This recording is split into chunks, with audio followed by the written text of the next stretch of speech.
ಭಕ್ತ್ಯಾ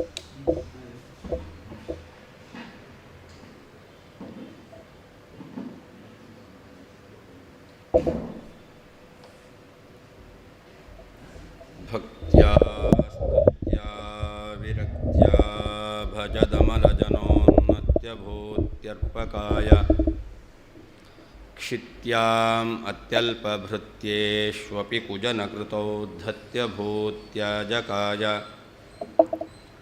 ಕರ್ತ್ರೇ ಧರ್ತ್ರೇ ಚ ಹರ್ತ್ರೇ ಹಯಮುಖಹರಯೇ ಮುತ್ರಪಾತ್ರೇ ನಮಸ್ತೆ ತಸ್ಮೈ ಕಸ್ಮೈಚಿದಸ್ಮನ್ಮನಸಿ ಧೃತಕಥಾ ವಿಸ್ಮೃತೌ ಸ್ಮಾರಕಾಯ ತಪೋ ವಿದ್ಯಾ ವಿರಕ್ತ್ಯಾದಿ ಸದ್ಗುಣೌಘಾಕರಾನಹಂ ವಾದಿರಾಜಗುರೋನ್ ವಂದೇ ಹಯಗ್ರೀವಪದಾಶ್ರಯಾನ್.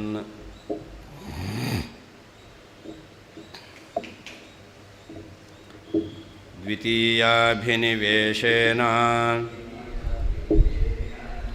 ಭಯಂ ಸ್ಯಾದಿತಿ ಚೋದಿತೆ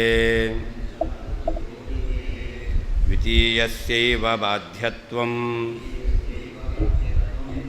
ಕಿಂ ನೋಚುಸ್ತವ ಪೂರ್ವಜಾಃ.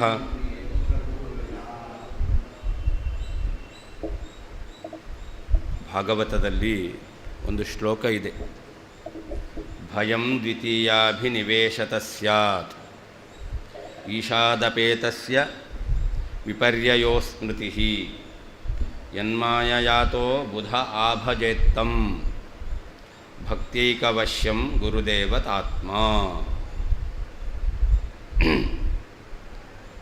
ಜೀವರು ಭಗವಂತನನ್ನು ಮರೆತಿದ್ದಾರೆ. ಭಗವಂತನ ವಿಸ್ಮರಣೆಯೂ ಕೂಡ ಭಗವಂತನ ಮಾಯೆಯಿಂದ. ಯನ್ಮಾಯಯ, ಭಗವಂತನ ಮಾಯಾ ಅಂದರೆ ಇಚ್ಛಾ. ಆ ಭಗವಂತನ ಇಚ್ಛೆಯಿಂದ ಸಾಂಸಾರಿಕ ಜೀವರೆಲ್ಲರೂ ಕೂಡ ಭಗವಂತನನ್ನು ಮರೆತಿದ್ದಾರೆ.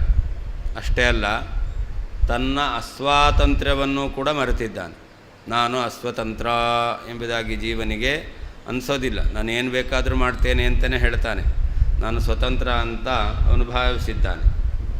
ಹಾಗೇ ಈ ತಾನು ಸ್ವತಂತ್ರ ಎಂಬತಕ್ಕಂತಹ ಭ್ರಮೆ, ಅನ್ಯಥಾ ಜ್ಞಾನ ಇರೋದರಿಂದ ಅವನಿಗೆ ಮನೆ, ಮಠ, ಆಸ್ತಿ, ಹೆಂಡತಿ, ಮಕ್ಕಳು, ತನ್ನ ದೇಹ ಇವುಗಳಲ್ಲಿ ಅತಿಯಾಗಿರ್ತಕ್ಕಂತಹ ಅಭಿನಿವೇಶ, ಆಸಕ್ತಿ ಎಂಬತಕ್ಕಂಥದ್ದಿದೆ. ಅದಕ್ಕೆ ದ್ವಿತೀಯ ಅಭಿನಿವೇಶತಃ. ಆ ಜೀವನಿಗೆ ಪರಮಾತ್ಮನಿಗಿಂತ ಭಿನ್ನವಾಗಿರ್ತಕ್ಕಂತಹ ತಾನು ಸ್ವತಂತ್ರ ಎಂಬತಕ್ಕಂತಹ ಭ್ರಮೆಯಿಂದ ಆ ಜೀವ ತನಗಿಂತ ಬೇರೆಯಾಗಿರ್ತಕ್ಕಂತಹ ಈ ಆಸ್ತಿ, ಮನೆ, ಮಠ, ಹೆಂಡತಿ, ಮಕ್ಕಳು ಇವರಲ್ಲಿ ಅತಿಯಾಗಿರ್ತಕ್ಕಂತಹ ಆಸಕ್ತಿಯನ್ನು ಹೊಂದಿದ್ದಾನೆ. ಅದರಿಂದಾಗಿ ಆ ಜೀವ ಅಜ್ಞಾನಿಯಾಗಿದ್ದಾನೆ. ಅವನು ಭಗವಂತನ ಅನುಗ್ರಹವನ್ನು ಸಂಪಾದನೆ ಮಾಡಬೇಕು. ಆ ಭಗವಂತನಲ್ಲಿ ಭಕ್ತಿಯನ್ನು ಮಾಡಿ ಭಗವಂತನ ಅನುಗ್ರಹವನ್ನು ಪಡೆದು ಆಮೇಲೆ ತತ್ವಜ್ಞಾನವನ್ನು ಪಡೆದು ಸಂಸಾರವನ್ನು ಕಳ್ಕೊಳ್ಳಿಕ್ಕೆ ಪ್ರವೃತ್ತಿಯನ್ನು ಮಾಡಬೇಕು, ಪ್ರಯತ್ನವನ್ನು ಮಾಡಬೇಕು. ಆದ್ದರಿಂದ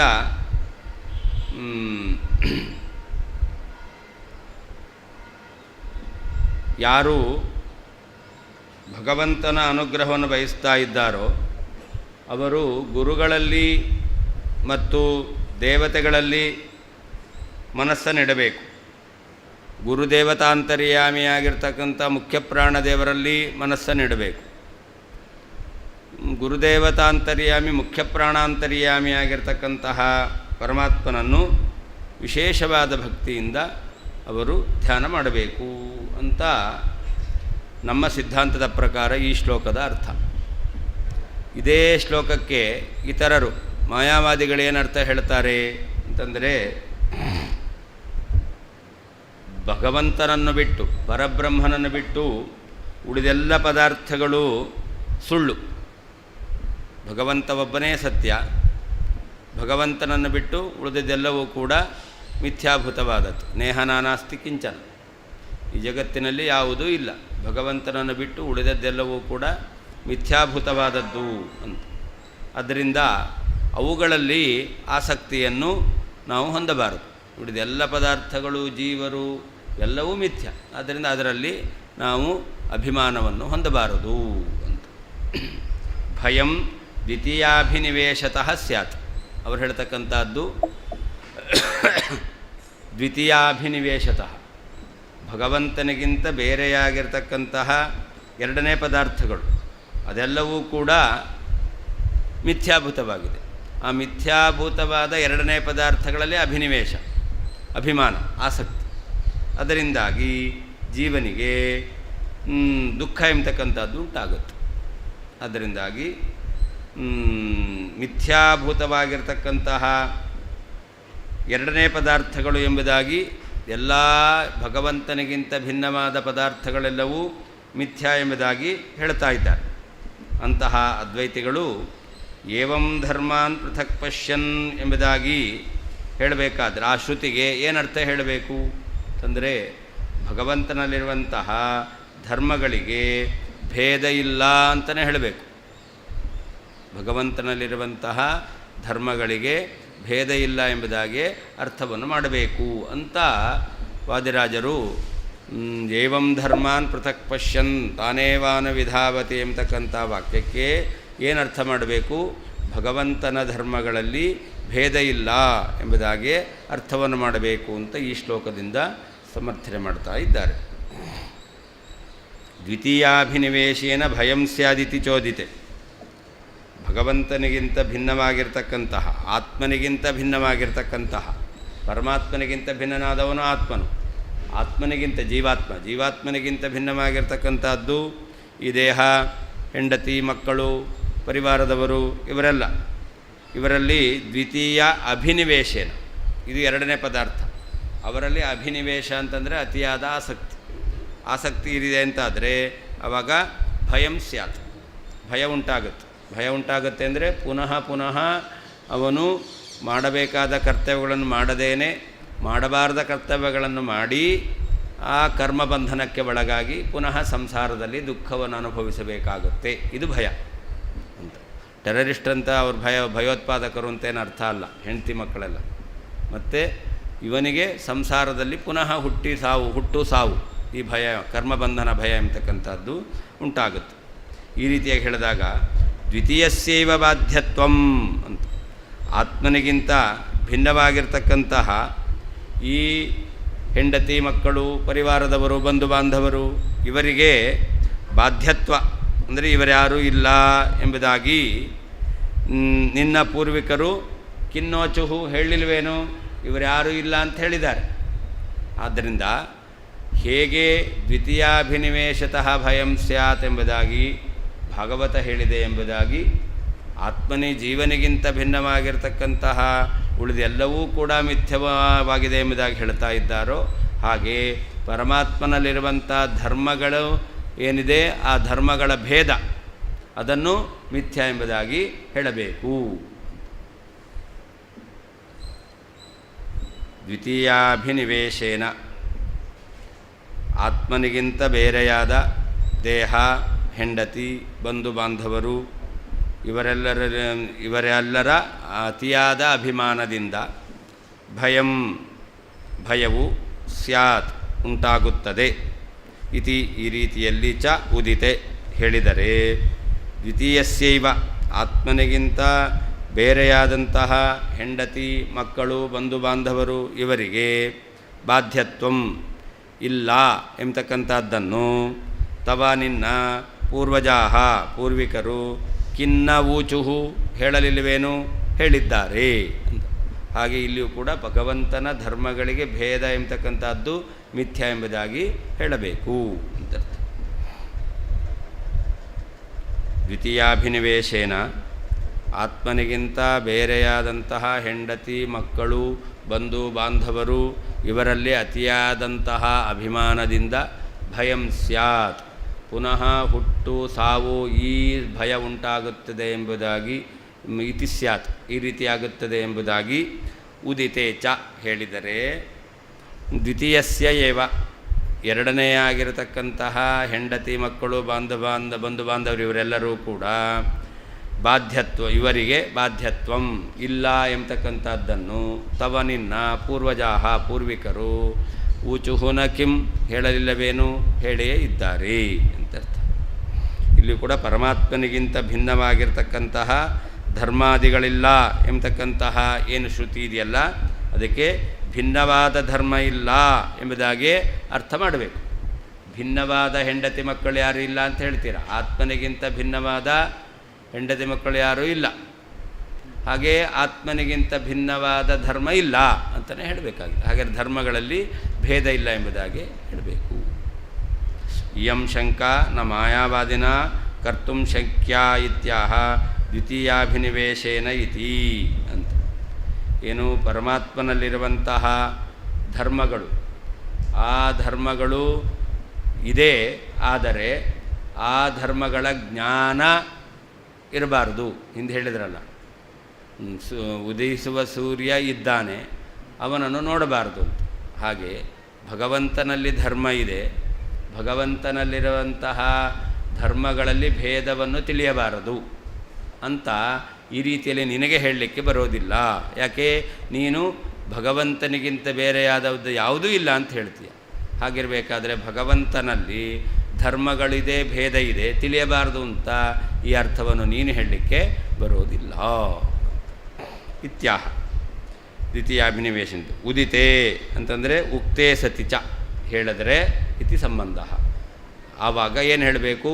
ನಿಮ್ಮ ಪೂರ್ವಿಕರು ದ್ವಿತೀಯ ವಸ್ತುವಿನಿಂದ ಭಯ ಉಂಟಾಗುತ್ತೆ ಅಂತಂದರೆ ದ್ವಿತೀಯ ವಸ್ತುವೇ ಬಾಧ್ಯ ಅಂದರೆ ಇಲ್ಲ ಎಂಬುದಾಗಿ ಹೇಳಿದ್ದಾರೆ. ಹಾಗಾದರೆ ಪರಮಾತ್ಮನಿಗಿಂತ ಭಿನ್ನವಾದಂತಹ ಧರ್ಮಗಳಿಲ್ಲ ಅಂತಲೇ ಹೇಳಬೇಕು.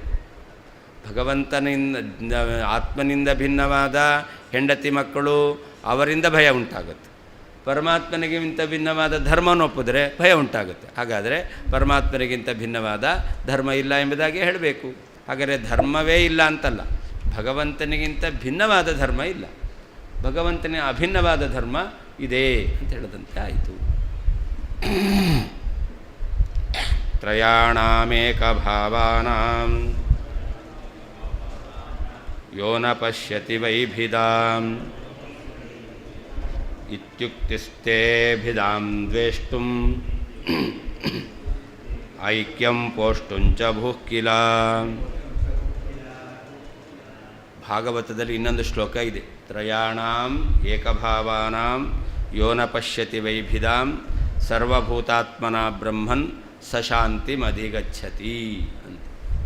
ಮೂರು ತ್ರಯಾಣಾಂ ಬ್ರಹ್ಮ ವಿಷ್ಣು ಮಹೇಶ್ವರ. ಅದ್ವೈತಿಗಳ ಮತ ಪ್ರಕಾರ ಮೂರು ಜನರು, ಬ್ರಹ್ಮ ವಿಷ್ಣು ಮಹೇಶ್ವರ, ಈ ಮೂರು ಜನರಿದ್ದಾರಲ್ಲ ಇವರು ಒಬ್ಬರೇ. ಇವರಿಗೆ ಯೋ ವೈ ಭಿದಾಂ ನ ಪಶ್ಯತಿ, ಯಾರು ಭೇದವನ್ನು ತಿಳಿಯೋದಿಲ್ವೋ ಸಶಾಂತಿ ಮಧಿಗಚ್ಚತಿ, ಅಂಥವನು ಪೂರ್ಣವಾದ ಸುಖವನ್ನು ಅನುಭವಿಸ್ತಾನೆ ಅಂತ ಅದ್ವೈತಿಗಳು ಹರಿಹರ ಬ್ರಹ್ಮ ಇವರಲ್ಲಿ ಬ್ರಹ್ಮ ವಿಷ್ಣು ಮಹೇಶ್ವರಲ್ಲಿ ಭೇದವನ್ನು ತಿಳಿಯಬಾರದು, ಆ ಭೇದವನ್ನೇ ತಿಳಿಯಬೇಕು ಅಂತ.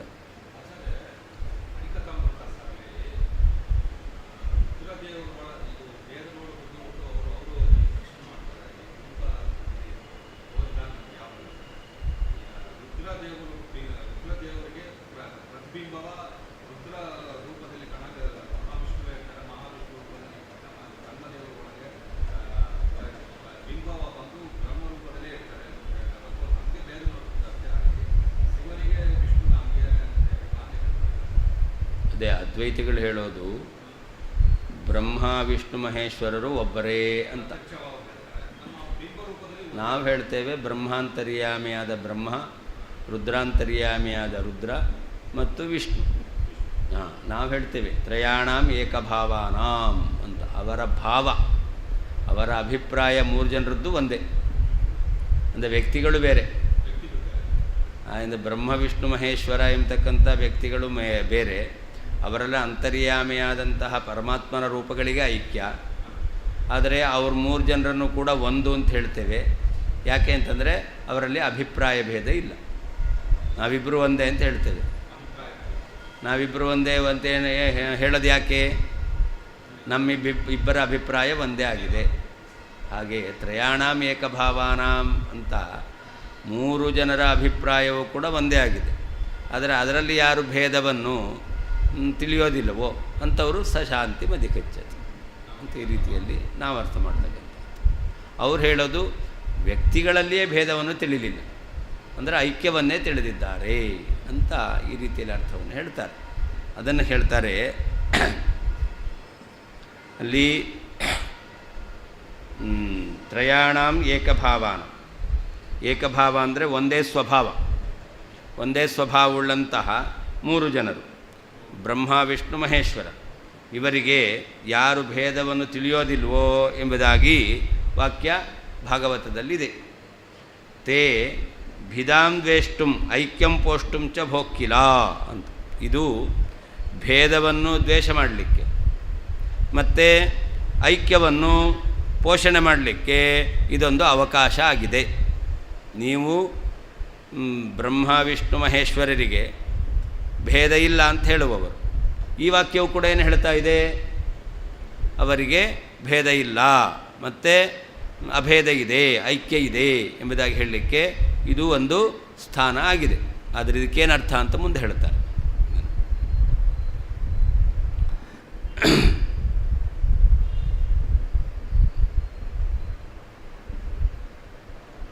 ಇಲ್ಲಿ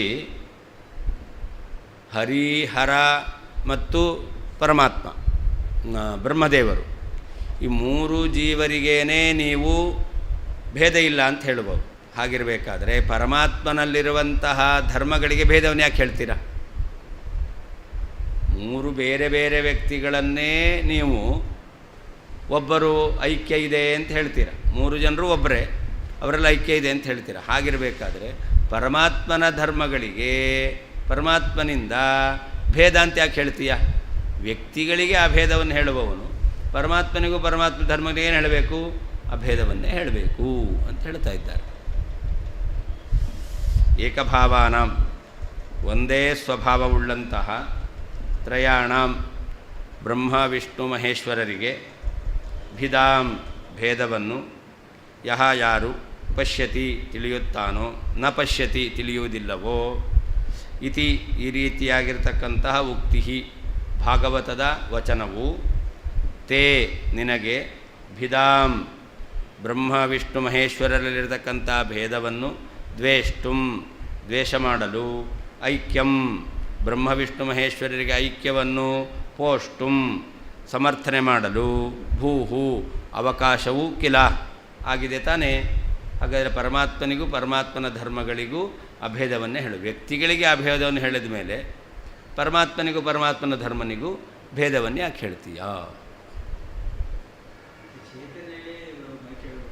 ಹಾಂ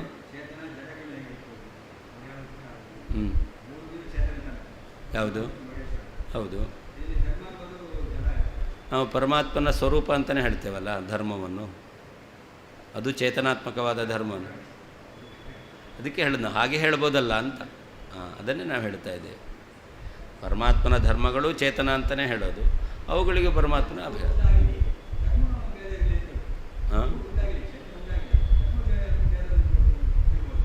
ಅದಕ್ಕೆ ಯಾಕೆ ಎಂತ ಭೇದವನ್ನು ನೀವು ನಿರಾಕರಣೆ ಮಾಡುವವರಾದ್ದರಿಂದ ಇಲ್ಲಿ ಆದರೆ ಭೇದವನ್ನು ಒಪ್ತೀರಾ?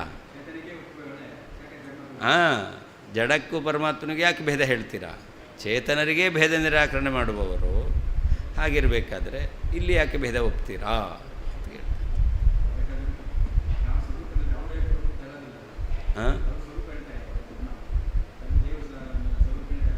ಅದೇ ನಾವು ಒಪ್ಪಿಸ್ತಾ ಇದ್ದೇವೆ, ಅವರು ಒಪ್ಪಲ್ಲ. ಅವರು ಒಪ್ಪದೇ ಇರೋದು ಸರಿಯಲ್ಲ ಅಂತ ಹೇಳ್ತಾ ಇದ್ದೇವೆ. ಅವರು ಯಾವ ಧರ್ಮವನ್ನೇ ಒಪ್ಪಲ್ಲ.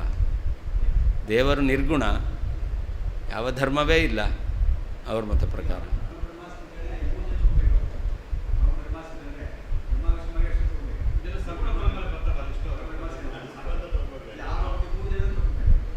ಅಲ್ಲ, ಅಹಂ ಅಂತಂದರೆ ಚೇತನ, ಬ್ರಹ್ಮಾಸ್ಮಿ. ಹಾಗೆ 3 ಜನ ಆಗಿದ್ದಾರೆ ಅಂತಿಲ್ಲ, 3 ಇಲ್ಲವೇ ಇಲ್ಲ. ನೀವು 3 ಅಂತ ನೀವೇನು ವ್ಯವಹಾರ ಮಾಡ್ತೀರಾ ಅದು ಒಂದೇ ಅಂತ ಹೇಳೋದು. ನೀವು 3 ಅಂತ ಹೇಳ್ತೀರಾ ಅದು ಒಂದೇ ಅಂತ ಅವ್ರು ಹೇಳೋದು. ಅಂದರೆ ಅಹಂ ಬ್ರಹ್ಮಾಸ್ಮಿ ಅಂತಂದರೆ ನಾನು ಬ್ರಹ್ಮನೂ ಆಗಿದ್ದೇನೆ, ವಿಷ್ಣುನೂ ಆಗಿದ್ದೇನೆ, ಮಹೇಶ್ವರನೂ ಆಗಿದ್ದೇನೆ ಪ್ರತ್ಯೇಕವಾಗಿ ಹೇಳಲ್ಲ. ಬ್ರಹ್ಮ ಅಂದರೂ ಒಂದೇ, ವಿಷ್ಣು ಅಂದರೆ ಮಹೇಶ್ವರ ಅಂದರೂ ಒಂದೇ. ಅಹಂ ಬ್ರಹ್ಮಾಸ್ಮಿ ಅಂದರೆ ನಾನು. ಹಾಂ, ಎಲ್ಲರೂ ಒಂದೇ, ಎಲ್ಲ ಆತ್ಮರೂ ಒಂದೇ. ಏನು ಹೇಳಿದ್ರಿ?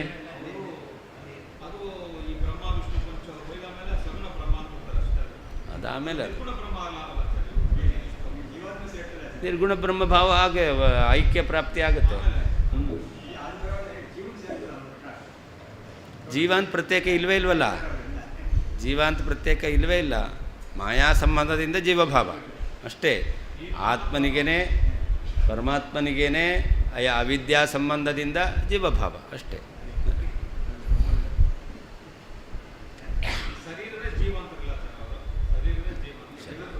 ಚೇತನ ಒಪ್ತಾರೆ, ಶರೀರದ ಒಳಗಡೆ ಚೇತನ ಇದ್ದಾನೆ, ಆ ಚೇತನ ಪರಮಾತ್ಮ ಒಂದೇ, ಶರೀರವೇ ಜೀವ ಅಲ್ಲ.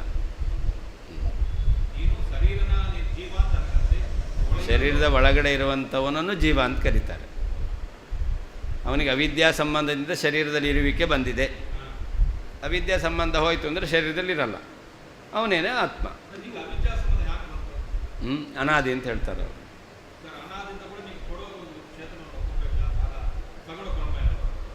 ಅದೇ ಹೇಳಿದ ಅವರು ಇದನ್ನು ಅನಾದಿ ಅಂತ ಒಪ್ಪಿಬಿಡ್ತಾರೆ. ಜೀವ ಮತ್ತು ಪರಮಾತ್ಮನ ಈ ಭಾವ ಇದೆಯಲ್ಲ, ಇದು ಅನಾದಿ ಅಂತ. ಅವಿದ್ಯಾ ಸಂಬಂಧ ಜೀವನಿಗೆ ಅನಾದಿಯಿಂದ ಇದೆ ಅಂತ ಅವ್ರು ಹೇಳ್ತಾರೆ. ಅದನ್ನೇ ನಾವು ಪ್ರಶ್ನೆ ಮಾಡೋದು, ಹೇಳಲ್ಲ.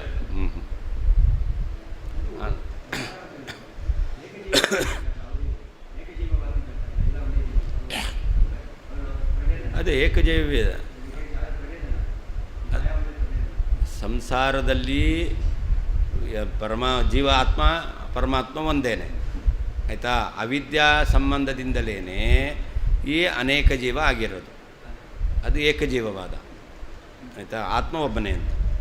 ಇನ್ನು ಸಂಸಾರದಲ್ಲಿ ಜೀವರು ಬೇರೆ ಬೇರೆಯಾಗಿದ್ದಾರೆ, ಮುಕ್ತಿಯಲ್ಲಿ ಒಂದಾಗ್ತಾರೆ, ಅದು ಇನ್ನೊಂದು ವಾದ. ಹೌದು ಹೌದು ಹೌದು, ಅಲ್ಲೇನೇ ಪ್ರಭೇದ.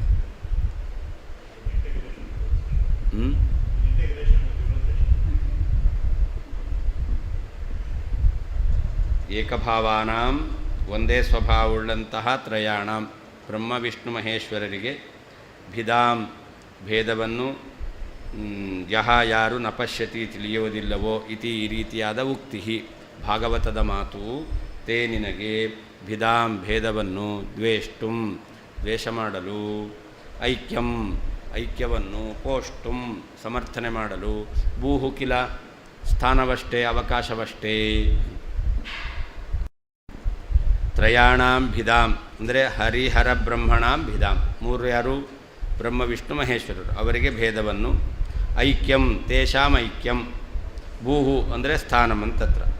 ಯಥಾ ಅತ್ರ ತವ ಭೇದದರ್ಶನನಿಂದಾಯಾಂ ಭೇದಸ್ಯ ಅಸತ್ವಂ ಏವಂ ಮಮಾಪಿ ಪೃಥಕ್ತ್ವದರ್ಶನನಿಂದಾಯಾಂ ಪೃಥಕ್ತ್ವಾಭಾವಃ ಸೇಸ್ಯತ್.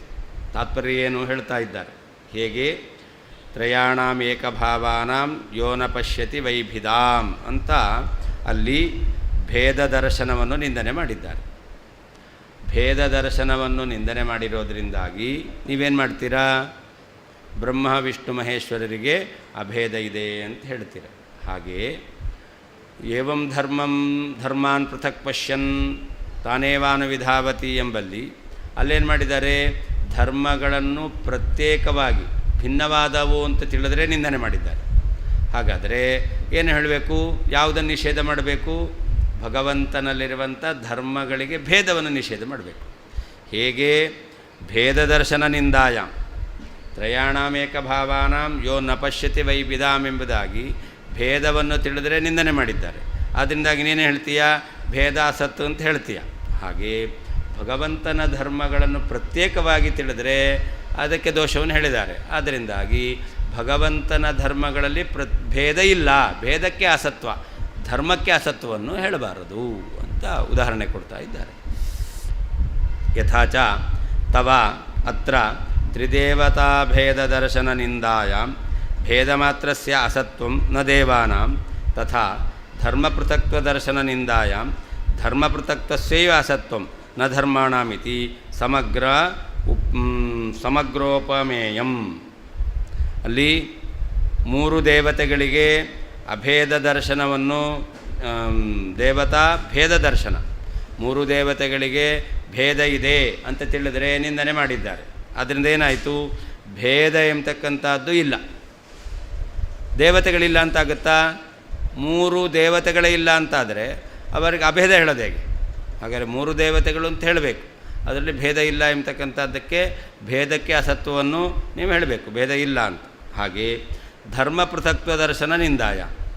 ಏವಂ ಧರ್ಮಾನ್ ಪೃಥಕ್ ಪಶ್ಯನ್ ತಾನೇವಾನು ವಿಧಾವತಿ ಎಂಬುದಾಗಿ ಧರ್ಮಗಳನ್ನು ಪ್ರತ್ಯೇಕವಾಗಿ ತಿಳಿದರೆ ನಿಂದನೆ ಮಾಡಿದ್ದಾರೆ. ಹಾಗಾದರೆ ಧರ್ಮ ಪೃಥಕ್ತ್ವ ಸೇವೆ ಅಸತ್ವ, ಧರ್ಮಗಳಲ್ಲಿ ಭೇದ ಎಂಬತಕ್ಕಂಥದ್ದು ಇಲ್ಲ ಎಂಬತಕ್ಕಂಥದ್ದೇ ಸಿದ್ಧವಾಗುತ್ತೆ, ಧರ್ಮಗಳೇ ಇಲ್ಲ ಅಂತ ಸಿದ್ಧ ಆಗುವುದಿಲ್ಲ.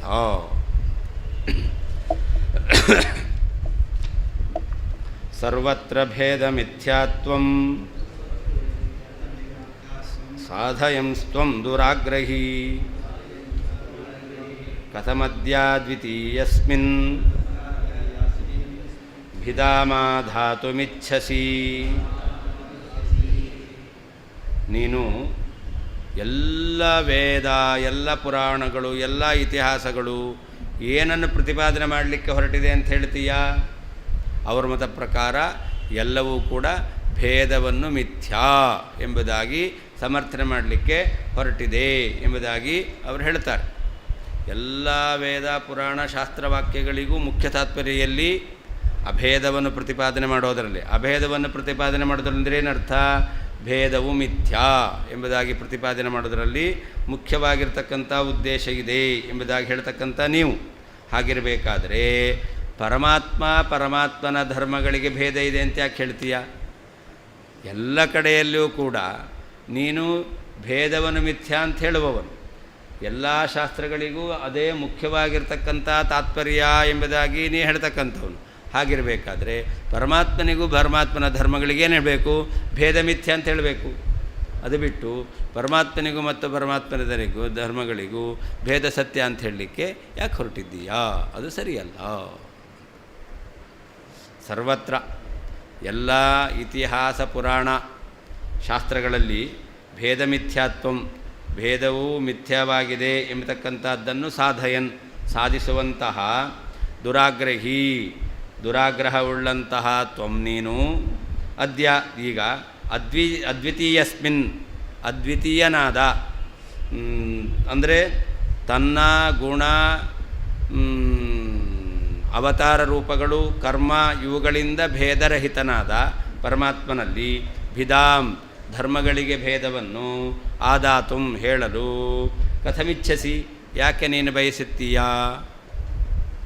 ಸರ್ವತ್ರ ಎಲ್ಲ ಶ್ರುತಿ ಸ್ಮೃತಿ ಇತಿಹಾಸ ಪುರಾಣಗಳಲ್ಲಿಯೂ ಭೇದ ಮಿಥ್ಯಾತ್ವಂ, ಭೇದವು ಮಿಥ್ಯಾಗಿದೆ ಎಂಬತಕ್ಕಂಥದ್ದನ್ನು ಸಾಧಿಸುವಂತಹ ದುರಾಗ್ರಹಿ, ದುರಾಗ್ರಹವುಳ್ಳಂತಹ ತ್ವಂ ನೀನು ಅದ್ಯ ಏವಂ ಧರ್ಮಾನ್ ಅಂತ ಆ ಶ್ರುತಿಯಲ್ಲಿ ಹೇಳಬೇಕಾದರೆ ಅದ್ವಿತೀಯಸ್ಮಿನ್ ತನ್ನಿಂದ ತನ್ನ ಧರ್ಮಗಳಿಗೆ ಅಭೇದರಹಿತನಾದ, ಅವತಾರ ರೂಪಗಳಿಗೂ ಭೇದರಹಿತನಾದ, ಗುಣಕ್ರಿಯಾದಿಗಳಿಂದ ಭೇದರಹಿತನಾಗಿರ್ತಕ್ಕಂಥ ಪರಮಾತ್ಮನಲ್ಲಿ ಭಿದಾಂ ಧರ್ಮಗಳಿಂದ ಭೇದವನ್ನು ಆದಾತುಂ ಸಾಧಿಸಲು ಕಥಮಿಚ್ಛಸಿ ಯಾತಕ್ಕೋಸ್ಕರ ಬಯಸ್ತೀಯಾ? ಏವಂ ಶಂಕಿತು ಮಾಯಾವಾದಿನಃ ಪ್ರಕಾರಾಂತರೇಣ ಸ್ವವ್ಯಾಹತಿ ಮಹಾ ಅಂತ. ಯಾರು ಭಗವಂತನ ಧರ್ಮಗಳಿಗೆ ಭೇದ ಅಂತ ಆಶಂಕೆ ಮಾಡ್ತಾನೋ ಅಂತಹ ಮಾಯಾವಾದಿಗಳಿಗೆ ಇನ್ನೊಂದು ರೀತಿಯಲ್ಲಿ ಸ್ವವ್ಯಾಹತಿಯನ್ನು ಹೇಳ್ತಾ ಇದ್ದಾರೆ ಅಂತ. ಭಿದಾಂ ಅಂದರೆ ಕಥಂ ಅದ್ಯ ಅದ್ವಿತೀಯಸ್ಮಿನ್ ಭಿದಾಂ ಆಧಾತುಮಿಚ್ಛಸಿ, ಭಿದಾಂ ಅಂತಿದೆ, ಅದಕ್ಕೆ ಧರ್ಮಭೇದ ಅಂತ. ಭಗವಂತನಿಂದ ಧರ್ಮಗಳು ಭೇದವಾಗಿದೆ, ಭಿನ್ನವಾಗಿದೆ ಅಂತ ಹೇಳಲಿಕ್ಕೆ ಯಾಕೆ ನೀನು ಹೊರಡ್ತೀಯ? ಯಾಕೆ ಎಲ್ಲ ಕಡೆಯಲ್ಲೂ ಭೇದ ಮಿಥ್ಯಾ ಅಂತ ಹೇಳ್ತೀಯ? ಹಾಗಾದರೆ ಭಗವಂತನಿಗೂ ಭಗವಂತನ ಧರ್ಮಗಳಿಗಿರ್ತಕ್ಕಂಥ ಭೇದ ಮಿಥ್ಯಾ ಅಂತಲೇ ಹೇಳಬೇಕು. ಅದು ಬಿಟ್ಟು ಇಲ್ಲಿ ಮಾತ್ರ ಪರಮಾತ್ಮನಿಗೆ ಪರಮಾತ್ಮ ಧರ್ಮಗಳಿಂದ ಭೇದ ಇದೆ ಅಂತ ಹೇಳಲಿಕ್ಕೆ ಯಾಕೆ ನೀನು ಹೊರಟಿದ್ದೀಯಾ ಅಂತ. ಅಲ್ಲಿ ಅದ್ವಿತೀಯಸ್ಮಿನ್ ಅಂತ ಅನ್ನೋದು ಒಂದೇ ಪದ, ಕಥಂ ಅದ್ಯ ಅದ್ವಿತೀಯಸ್ಮಿನ್ ಅಂತ. ಪರಮಾತ್ಮ ಇದ್ದಾನಲ್ಲ ಅವನು ಅದ್ವಿತೀಯ, ಅದು ಸಪ್ತಮಿ ಭಕ್ತಿ, ಅದ್ವಿತೀಯಸ್ಮಿನ್ ಅಂತ. ಭಗವಂತನನ್ನು ಅದ್ವಿತೀಯ ಅಂತ ಕರೀತಾರೆ. ಅವನ ಗುಣ ಕರ್ಮ ಧರ್ಮ ಇವುಗಳಿಂದ ಭೇದ ರಹಿತನಾದವನು, ಅದರಿಂದ ಅದ್ವಿತೀಯ. ಅಂತಹ ಭಗವಂತನಲ್ಲಿ ಧರ್ಮಗಳಿಂದ ಭೇದವನ್ನು ಇದೆ ಅಂತ ಹೇಳಲಿಕ್ಕೆ ಯಾಕೆ ಹೊರಟಿದ್ದೀಯಾ? ಏನು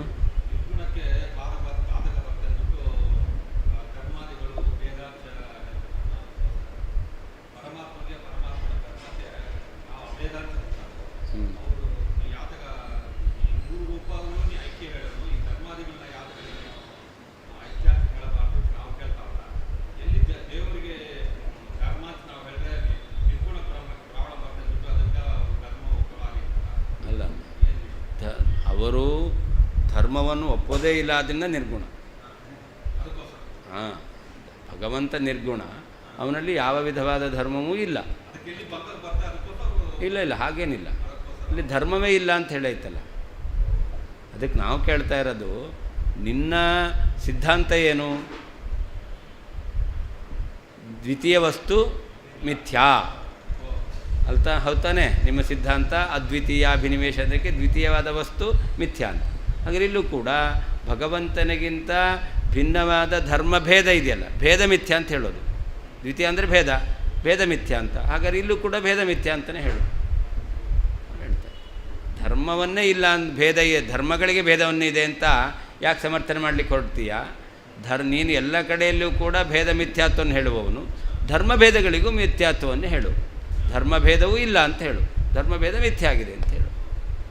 ಅಂದರೆ ಶಾಸ್ತ್ರದ ಮುಖ್ಯಾರ್ಥ ಏನು? ಭೇದ ಮಿಥ್ಯ ಅಂತ.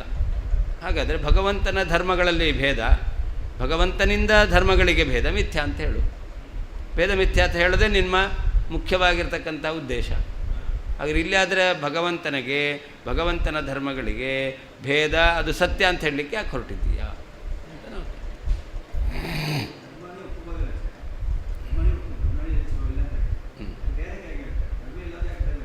ಈಗ ಅಂತೂ ಧರ್ಮಗಳನ್ನು ಒಪ್ಪೋದಿಲ್ಲ. ನಾವು ಧರ್ಮ ಯಾಕೆ ಒಪ್ಪಬೇಕು ಅಂತ ಮುಂದೆ ಹೇಳ್ತೇವೆ.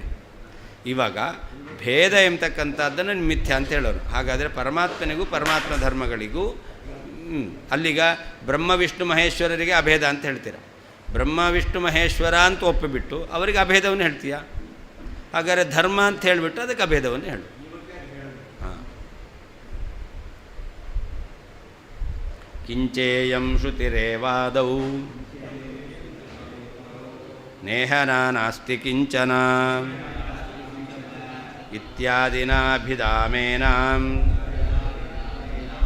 ನಿಷೇಧತಿ ಪದೇ ಪದೇ. ಅಲ್ಲಿ ಯಾವ ಏವಂ ಧರ್ಮಾನ್ ಪೃಥಕ್ ಪಶ್ಯನ್ ತಾನೇವಾನುವಿಧಾವತಿ ಎಂಬತಕ್ಕಂತಹ ವಾಕ್ಯ ಇದೆಯೋ, ಈ ವಾಕ್ಯಕ್ಕಿಂತ ಮೊದಲಿರುವಂತಹ ಇನ್ನೊಂದು ವಾಕ್ಯ ಇದೆ. ಅದೇದದು ನೇಹನಾ ನಾಸ್ತಿ ಕಿಂಚನ ಅಂತ. ಮನಸೇ ವೇದಮಾಪ್ತವ್ಯಂ ನೇಹನಾ ನಾಸ್ತಿ ಕಿಂಚನ ಅಂತ ವಾಕ್ಯ ಎಂಬತಕ್ಕಂಥದ್ದಿದೆ. ಹಾಂ ಹೌದು, ಹಾಂ ಹೌದು. ಈ ನೇಹನಯ ನಾಸ್ತಿ ಕಿಂಚನ ಎಂಬತಕ್ಕಂಥ ಶ್ರುತಿ ಏನು ಹೇಳುತ್ತೆ? ಭಿದಾಮ್ಯೇನಾಂ ನಿಷೇಧತಿ, ಭೇದ ಇಲ್ಲ ಎಂಬುದಾಗಿ ಹೇಳ್ತಾ ಇದೆ. ಹಾಗಾದರೆ ನೇಹನಾ ನಾಸ್ತಿ ಕಿಂಚನ ಎಂಬತಕ್ಕಂಥ ಶ್ರುತಿ ಭೇದವನ್ನು ನಿರಾಕರಣೆ ಮಾಡಿರೋದ್ರಿಂದ ನೀನು ಈ ಪರಮಾತ್ಮನ ಧರ್ಮಗಳಿಗೆ ಪರಮಾತ್ಮನಿಂದ ಭೇದ ಅಂತ ಹೇಳಲಿಕ್ಕೆ ಯಾಕೆ ಹೊರಟಿದೀಯಾ? ಅಂದರೆ ಶ್ರುತಿಯೇ ಯಾವ ಶ್ರುತಿ? ನೇಹನಾ ನಾಸ್ತಿ ಎಂಬತಕ್ಕಂಥ ಶ್ರುತಿ. ಇದು ಏವಂ ಧರ್ಮಾನ್ ಪೃಥಕ್ ಪಶ್ಯಾನ್ ಎಂಬತಕ್ಕಂಥ ಶ್ರುತಿಗಿಂತ ಮೊದಲಿರ್ತಕ್ಕಂಥ ಶ್ರುತಿ. ಈ ಶ್ರುತಿ ಪರಮಾತ್ಮನಿಗೂ ಪರಮಾತ್ಮನಲ್ಲಿರುವ ಧರ್ಮಗಳಿಗೂ ಭೇದವನ್ನು ನಿಷೇಧ ಮಾಡಿದೆ. ಹಾಗಿರಬೇಕಾದ್ರೆ ಭಗವಂತನಿಗೂ ಭಗವಂತನ ಧರ್ಮಗಳಿಗೂ ಭೇದ ಎಂಬುದಾಗಿ ಯಾಕೆ ಹೇಳ್ತೀಯಾ?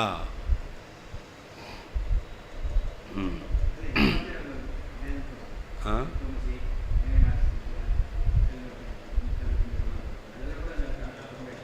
ಅದೆಲ್ಲ ಹೌದು. ಇಲ್ಲಿ ಪ್ರಕೃತದಲ್ಲಿ ಏವಂ ಧರ್ಮಾನ್ ಪೃಥಕ್ ಪಶ್ಯನ್ ಎಂಬತಕ್ಕಂಥ ಏನು ಶ್ರುತಿ ಇದೆ, ಇದರ ಪೂರ್ವಶ್ರುತಿ ಇರೋದು ನೇಹನಾ ನಾಸ್ತಿ. ಹಾಂ, ಅದಕ್ಕಿಂತ ಮೊದಲಿರುವಂಥ ಶ್ರುತಿ. ಒಂದೇ ಉಪನಿಷತ್ತಿನಲ್ಲಿ ಎರಡು ವಾಕ್ಯಗಳು ಕಂಡಿದೆ. ಅದರಲ್ಲಿ ಮುಂದಿನ ವಾಕ್ಯ ಏವಂ ಧರ್ಮಾನ್ ಪೃಥಕ್ ಪಶ್ಯನ್ ತಾನೇವಾನುವಿಧ, ಅದಕ್ಕಿಂತ ಹಿಂದೆ ಬಂದಿರುವಂಥ ವಾಕ್ಯ ನೇಹ ನಾನಾಸ್ತಿ ಕಿಂಚನ. ಆದ್ದರಿಂದ ಶ್ರುತಿಯೇ ಎಲ್ಲಿ ದೇವಂ ಧರ್ಮಾನ್ ಪೃಥಕ್ ಪಶ್ಯನ್ ಎಂಬುದಾಗಿ ಧರ್ಮಗಳಿಗೆ ಭೇದ ಮಿಥ್ಯಾವಾಗಿದೆ ಎಂಬುದಾಗಿ ಹೇಳ್ತಾ ಇದೆ. ಅದಕ್ಕಿಂತ ಮೊದಲು ನೇಹ ನಾನಾಸ್ತಿ ಕಿಂಚನ ಎಂಬುದಾಗಿ ಅದು ಭೇದ ಇಲ್ಲ ಎಂಬುದಾಗಿ ಹೇಳಿದೆ. ಅದರ ಭೇದ ಮಿಥ್ಯಾತ್ವವನ್ನು ಶ್ರುತಿಯೇ ಹೇಳಿದೆ. ಹಾಂ, ಕಿಂಚ ಅಲ್ಲದೆ ಇಯಂ ಯಾವ ಕಠೋಪನಿಷತ್ತಿನ ಶ್ರುತಿಯು ಆದೌ ಮೊದಲು ಏವಂ ಧರ್ಮಾನ್ ಪೃಥಕ್ ಪಶ್ಯನ್ ಎಂಬತಕ್ಕಂಥ ವಾಕ್ಯಕ್ಕಿಂತ ಮೊದಲು ನೇಹ ನಾನಾಸ್ತಿ ಕಿಂಚನ ಭಗವಂತನ ರೂಪ ಕ್ರಿಯಾ ಅವತಾರಗಳಲ್ಲಿ ಭೇದ ಇಲ್ಲ ಇತ್ಯಾದಿನ ಇದೇ ಮೊದಲಾದ ವಾಕ್ಯಗಳಿಂದ ಪದೇ ಪದೇ ಮತ್ತೆ ಮತ್ತೆ ಭಿದಾಂ ಪರಮಾತ್ಮನಿಗೂ ಪರಮಾತ್ಮನ ಧರ್ಮಗಳಿಗೂ ಭೇದವನ್ನು ನಿಷೇಧತಿ ನಿರಾಕರಣೆ ಮಾಡ್ತಾ ಇದೆ. ಅಂದ ಹಾಗಿರಬೇಕಾದ್ರೆ ನೀನು ಏವಂ ಧರ್ಮಾನ್ ಪೃಥಕ್ ಪಶ್ಯನ್ ತಾನೇವಾನು ವಿಧಾವತಿ ಏನರ್ಥ ಮಾಡಿದ್ದು? ಭೇದ ಇದೆ ತಿಳಿಬಾರ್ದು ಅಂತ ಅಷ್ಟರ್ಥ ಮಾಡಬೇಕು. ಅಂತಂದರೆ ಅಲ್ಲಿ ಭೇದ ಇದೆ ಅಂತ ಯಾಕೆ ಹೇಳ್ತೇನೆ? ನಿಷೇಧ ಮಾಡಿದೆ, ಭೇದ ಇದೆ ತಿಳಿಯಬಾರ್ದು ಅಂತ ಅರ್ಥ ಯಾಕೆ ಮಾಡ್ತೀಯಾ?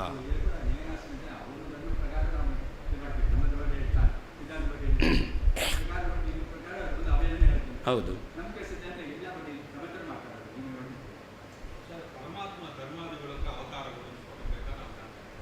ಪರಮಾತ್ಮನ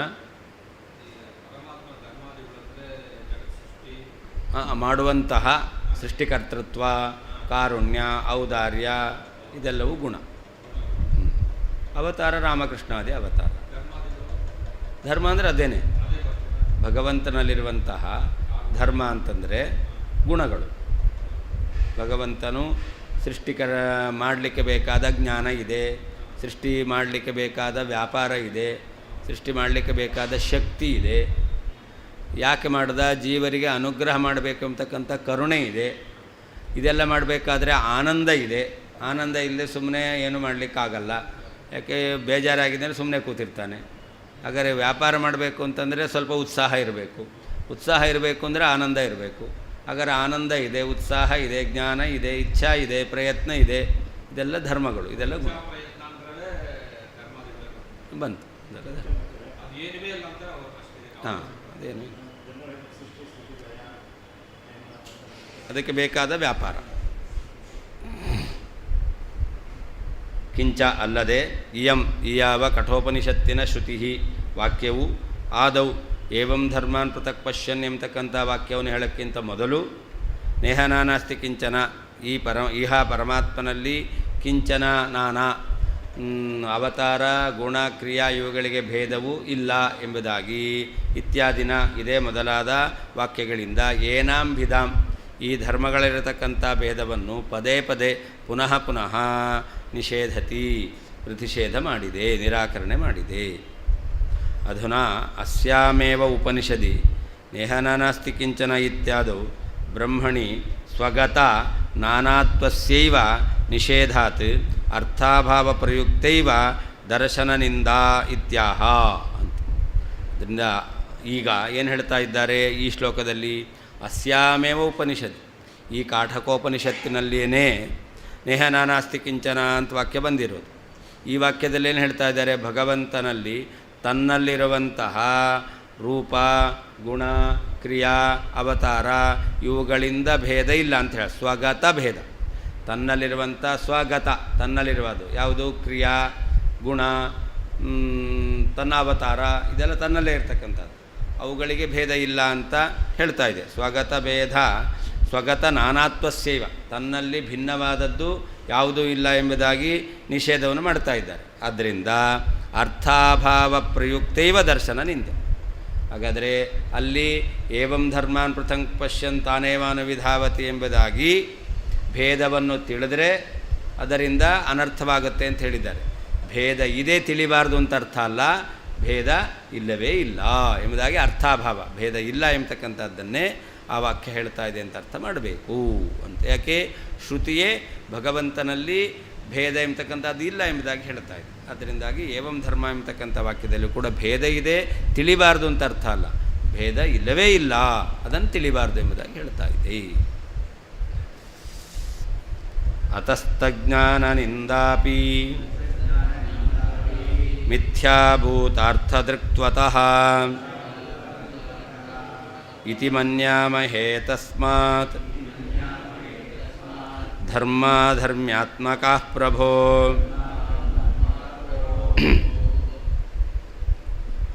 ಅದರಿಂದ ಧರ್ಮಭೇದ ಅದನ್ನು ನಿಂದನೆ ಮಾಡಿದ್ದಾರೆ. ಯಾಕೆ ಅಂತಂದರೆ ಅದು ಮಿಥ್ಯಾಭೂತವಾಗಿದೆ. ಧರ್ಮಗಳ ಭೇದ ಅದನ್ನು ನಿಂದನೆ ಮಾಡಿದ್ದಾರೆ. ಭೇದ ಜ್ಞಾನವನ್ನು ನಿಂದನೆ ಮಾಡಿದ್ದಾರೆ, ತಿಳಿಯಬಾರದು ಅಂತ. ಯಾಕೆ? ಧರ್ಮಗಳಲ್ಲಿ ಭೇದವು ಮಿಥ್ಯಾವಾದ್ದರಿಂದ. ಆ ಮಿಥ್ಯಾಭೂತವಾಗಿರ್ತಕ್ಕಂತಹ ಧರ್ಮಗಳ ಭೇದ ಜ್ಞಾನವನ್ನು ಮಾಡಿದರೆ, ಜ್ಞಾನ ಪಡೆದರೆ ಅದರಿಂದ ಅನರ್ಥವಾಗುತ್ತೆ ಅಂತ ಹೇಳ್ತಾರೆ. ಹಾಗಾದರೆ ಮಿಥ್ಯಾಭೂತವಾಗಿರ್ತಕ್ಕಂಥವುಗಳೂ ಸಿದ್ಧವಾಗುತ್ತೆ. ಯಾಕೆ? ಆ ಧರ್ಮಗಳಲ್ಲಿ ಭೇದವನ್ನು ತಿಳಿದರೆ ಅನರ್ಥವನ್ನು ಹೇಳಿದ್ದಾರೆ. ಹಾಗಾದರೆ ಆ ಭೇದ ಎಂಬತಕ್ಕಂಥದ್ದು ಇಲ್ಲ, ಮಿಥ್ಯಾಭೂತವಾಗಿರ್ತಕ್ಕಂಥದ್ದು ಎಂಬುದಾಗಿ ಹೇಳಿದಂತೆ ಆಗುತ್ತೆ. ತಜ್ಞಾನನಿಂದಾಪಿ ಧರ್ಮಗಳ ಭೇದ ಜ್ಞಾನವನ್ನು ನಿಂದನೆ ಮಾಡಿದ್ದಾರೆ. ಏವಂ ಧರ್ಮಾನ್ ಪೃಥಕ್ ಪಶ್ಯನ್ ಎಂಬುದಾಗಿ ಭೇದ ಜ್ಞಾನದ ನಿಂದನೆಯನ್ನು ಮಾಡಿದ್ದಾರೆ. ಅದರಿಂದಾಗಿ ಯಾಕೆ? ಮಿಥ್ಯಾಭೂತಾರ್ಥ ದೃಕ್ತ್ವತಃ. ಒಂದು ವೇಳೆ ನೀವು ಭೇದವನ್ನು ತಿಳಿದರೆ ಆವಾಗ ಮಿಥ್ಯಾಭೂತವಾದ ವಸ್ತುವನ್ನು ತಿಳಿದಂತೆ ಆಯಿತು. ಭೇದ ಎಂಬತಕ್ಕಂಥದ್ದು ಮಿಥ್ಯಾಭೂತವಾಗಿದೆ, ಅದರಿಂದ ಮಿಥ್ಯಾಭೂತವಾಗಿರ್ತಕ್ಕಂಥದ್ದನ್ನು ತಿಳಿದಂತೆ ಆಯಿತು ಎಂಬುದಾಗಿ ಈ ರೀತಿಯಾಗಿ ಅರ್ಥ ಮಾಡಬೇಕು. ಅದರಿಂದ ಧರ್ಮಾ ಧರ್ಮ್ಯಾತ್ಮಕಾ ಪ್ರಭೋ. ಹಾಗಾದರೆ ಧರ್ಮಗಳನ್ನು ಪ್ರತ್ಯೇಕವಾಗಿ ತಿಳಿಬಾರ್ದು. ಧರ್ಮವನ್ನು ಪ್ರತ್ಯೇಕವಾಗಿ ತಿಳಿಬಾರ್ದು ಅಂತಂದರೆ ಧರ್ಮವನ್ನೇ ತಿಳಿಬಾರ್ದು ಅಂತ ಅರ್ಥನ ಅಲ್ಲ. ಧರ್ಮವನ್ನು ಪರಮಾತ್ಮನಿಂದ ಪ್ರತ್ಯೇಕವಾಗಿ ತಿಳಿಬಾರ್ದು. ಹಾಗಾದರೆ ಪರಮಾತ್ಮನ ಸ್ವರೂಪ ಎಂಬುದಾಗಿ ತಿಳಿಬೇಕು ಎಂಬುದಾಗಿ ಹೇಳದಂತೆ ಆಯಿತು. ಧರ್ಮಗಳನ್ನು ಪ್ರತ್ಯೇಕವಾಗಿ ತಿಳಿದಿದ್ದರೆ ಆಗತಕ್ಕಂಥ ದೋಷವನ್ನು ಹೇಳಿದ್ದಾರೆ. ಹಾಗಾದರೆ ಧರ್ಮಗಳನ್ನು ಪ್ರತ್ಯೇಕವಾಗಿ ತಿಳಿಯೋದರಿಂದ ನಿಂದನೆ ಮಾಡಿದ್ರಿಂದ ಆವಾಗ ಧರ್ಮಗಳು ಪ್ರತ್ಯೇಕವಾಗಿದೆ ಅನ್ನೋದೇನಾಯಿತು? ಮಿಥ್ಯಾಜ್ಞಾನ ಆಯಿತು. ಹಾಗಾದರೆ ಧರ್ಮಗಳಲ್ಲಿ ಭೇದ ಎಂಬತಕ್ಕಂಥದ್ದು ಇಲ್ಲ ಅಂತಾಯಿತು. ಧರ್ಮಗಳಲ್ಲಿ ಭೇದ ಇಲ್ಲ ಅಂತಾದರೆ ಧರ್ಮಗಳಿಗೂ ಪರಮಾತ್ಮನಿಗೂ ಅಭೇದ ಇದೆ. ಹಾಗಾದರೆ ಧರ್ಮಗಳೆಲ್ಲ ಧರ್ಮ್ಯಾತ್ಮಕ, ಪರಮಾತ್ಮ ಸ್ವರೂಪ ಎಂಬುದಾಗಿ ಹೇಳದಂತೆ ಆಯಿತು.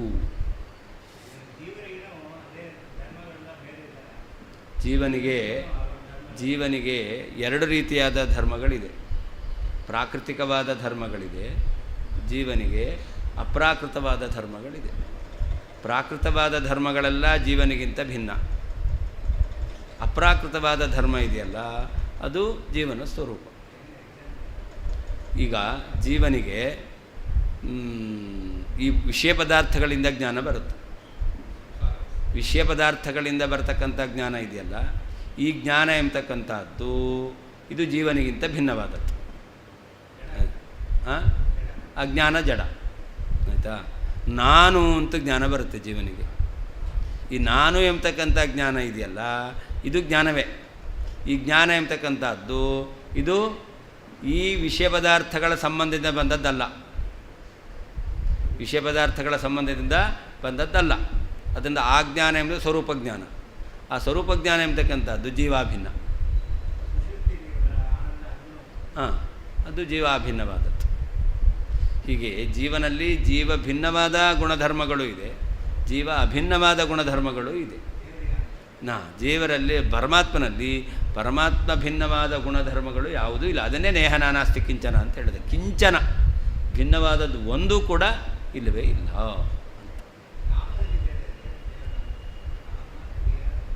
ನಾಮನ ಅನಂತ ನಾಮಗಳು. ನಾಮ ಬೇರೆ, ಪ್ರತಿಪಾದ್ಯನಾದವನು ಪರಮಾತ್ಮ.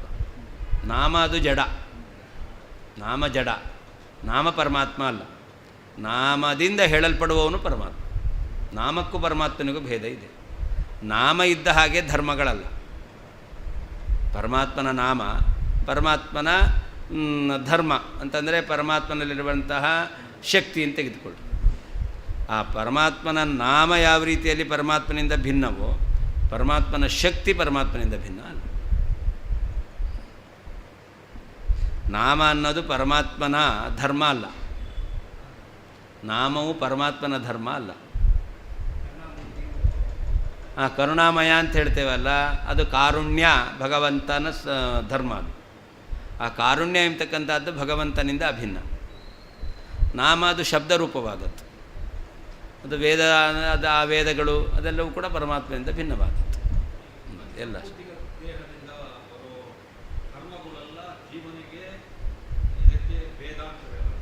ಯಾವುದಕ್ಕೆ?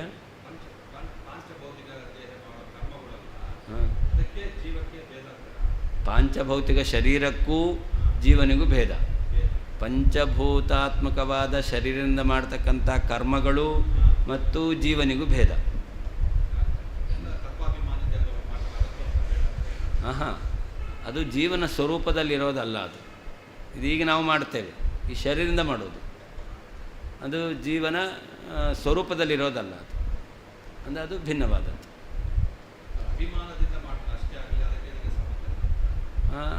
ಅವನಿಗೆ ಯಾವುದೋ ಒಂದು ಅಪೇಕ್ಷೆ ಇದೆ, ಅದರಿಂದ ಮಾಡ್ತಾನೆ. ವ್ಯಾಪಾರ ಮಾಡಬೇಕು ಅಂತಾದರೆ ಯಾವುದಾದ್ರೂ ಒಂದು ಫಲಾಪೇಕ್ಷೆ ಇರುತ್ತೆ. ಹಾಂ,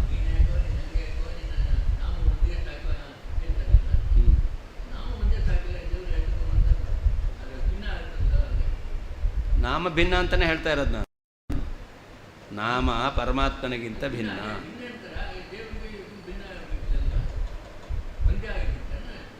ಒಂದೇ ಆಗಲಿಲ್ಲಲ್ಲ.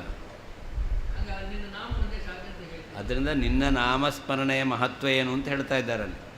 ಭಗವಂತನ ನಾಮಸ್ಮರಣೆಯ ಮಹತ್ವ ಏನು ಅನ್ನೋದನ್ನು ಅಲ್ಲಿ ಹೇಳ್ತಾ ಇದ್ದಾರೆ. ಪರಮಾತ್ಮನೇ ಬೇಡವೇ ಬೇಡ ಅಂತ ಅರ್ಥ ಅಲ್ಲ. ಅದಕ್ಕೆ ನಿನ್ನ ನಾಮ ಸ್ಮರಣೆಗೆ ಅಷ್ಟು ಮಹತ್ವ ಇದೆ ಅಂತ ಹೇಳ್ತಾರೆ. ಹೊರತು ಪರಮಾತ್ಮನೇ ಇಲ್ಲ ಅಂದರೆ ನಾಮ ಯಾರನ್ನು ಹೇಳಬೇಕು? ಗೋವಿಂದ ಅಂತಿದೆ, ಕೃಷ್ಣನೇ ಇಲ್ಲ ಅಂತಾದರೆ ಗೋವಿಂದ ಅಂತ ಯಾರನ್ನು ಹೇಳಬೇಕು? ಗೋವಿಂದ ಶಬ್ದದಿಂದ ಪ್ರತಿಪಾದ್ಯನಾದವನೊಬ್ಬ ಬೇಕಲ್ಲ.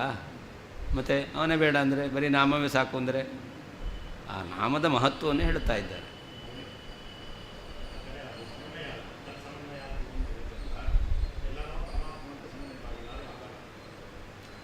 ಶಬ್ದ ಸಮನ್ವಯ ಮಾಡ್ತೇವೆ. ಶಬ್ದವು ಭಗವಂತನ ಸ್ವರೂಪ ಅಲ್ಲ.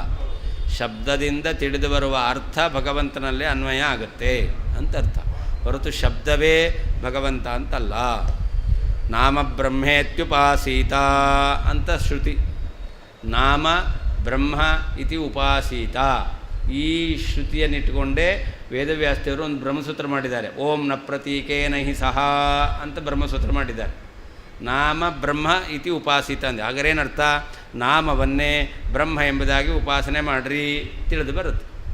ಹಾಗಾದರೆ ನಾಮ ಅಂದರೆ ಗೋವಿಂದ, ಗೋವಿಂದನೇ ಪರಮಾತ್ಮ. ಹಾಗಾದರೆ ನಾಮಕ್ಕೂ ಪರಮಾತ್ಮನಿಗೂ ಅಭೇದ ಅಂತ ನಮಗೆ ಸಂದೇಹ ಬರುತ್ತೆ. ಅದಕ್ಕೆ ಹೇಳಿದ್ರು ನಾಮವೇ ಪರಮಾತ್ಮನಲ್ಲ. ಹಾಂ, ಆ ಪರಮಾತ್ಮನನ್ನು ಹೇಳತಕ್ಕಂಥದ್ದು ನಾಮ. ನಾಮ ಪ್ರತಿಪಾದ್ಯನಾದವನು ಪರಮಾತ್ಮ ಅಂತ. ನಾಮ ನಾಮಾಭಿಮಾನಿಯಾದ ದೇವತೆ, ದೇವತೆಗಳಲ್ಲಿ ಪರಮಾತ್ಮ ಇದ್ದಾನೆ. ನಾಮ ಅಂದರೆ ನಾಮಾಭಿಮಾನಿ ದೇವತೆಗಳೇ ಪರಮಾತ್ಮ ಅಂತ ಉಪಾಸನೆ ಮಾಡಬಾರ್ದು. ನಾಮ ಜಡ, ಅದನ್ನು ಪರಮಾತ್ಮ ಉಪಾಸನೆ ಮಾಡೋದು ಬೇಡ. ನಾಮಾಭಿಮಾನಿ ದೇವತೆ ಚೇತನ, ಅವರನ್ನು ಪರಮಾತ್ಮಂದು ಉಪಾಸನೆ ಮಾಡ್ಬೋದಲ್ಲ ಅಂತಂದರೆ ನಾಮಾಭಿಮಾನಿ ದೇವತೆಗಳಲ್ಲಿಯೂ ಕೂಡ ಪರಮಾತ್ಮ ಇದ್ದಾನೆ ಎಂದು ಉಪಾಸನೆ ಮಾಡಬೇಕಷ್ಟೇ ಹೊರತು ನಾಮಾಭಿಮಾನಿ ದೇವತೆಗಳನ್ನೇ ಪರಮಾತ್ಮ ಅಂತ ಉಪಾಸನೆ ಮಾಡಬಾರ್ದು. ನ ಪ್ರತೀಕೆ ನ ಹಿ ಸಹ.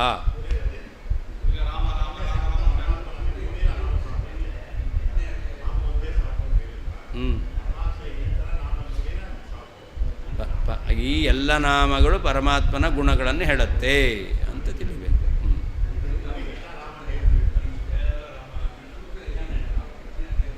ಹಾಂ, 4ನೇ ಅಧ್ಯಾಯ.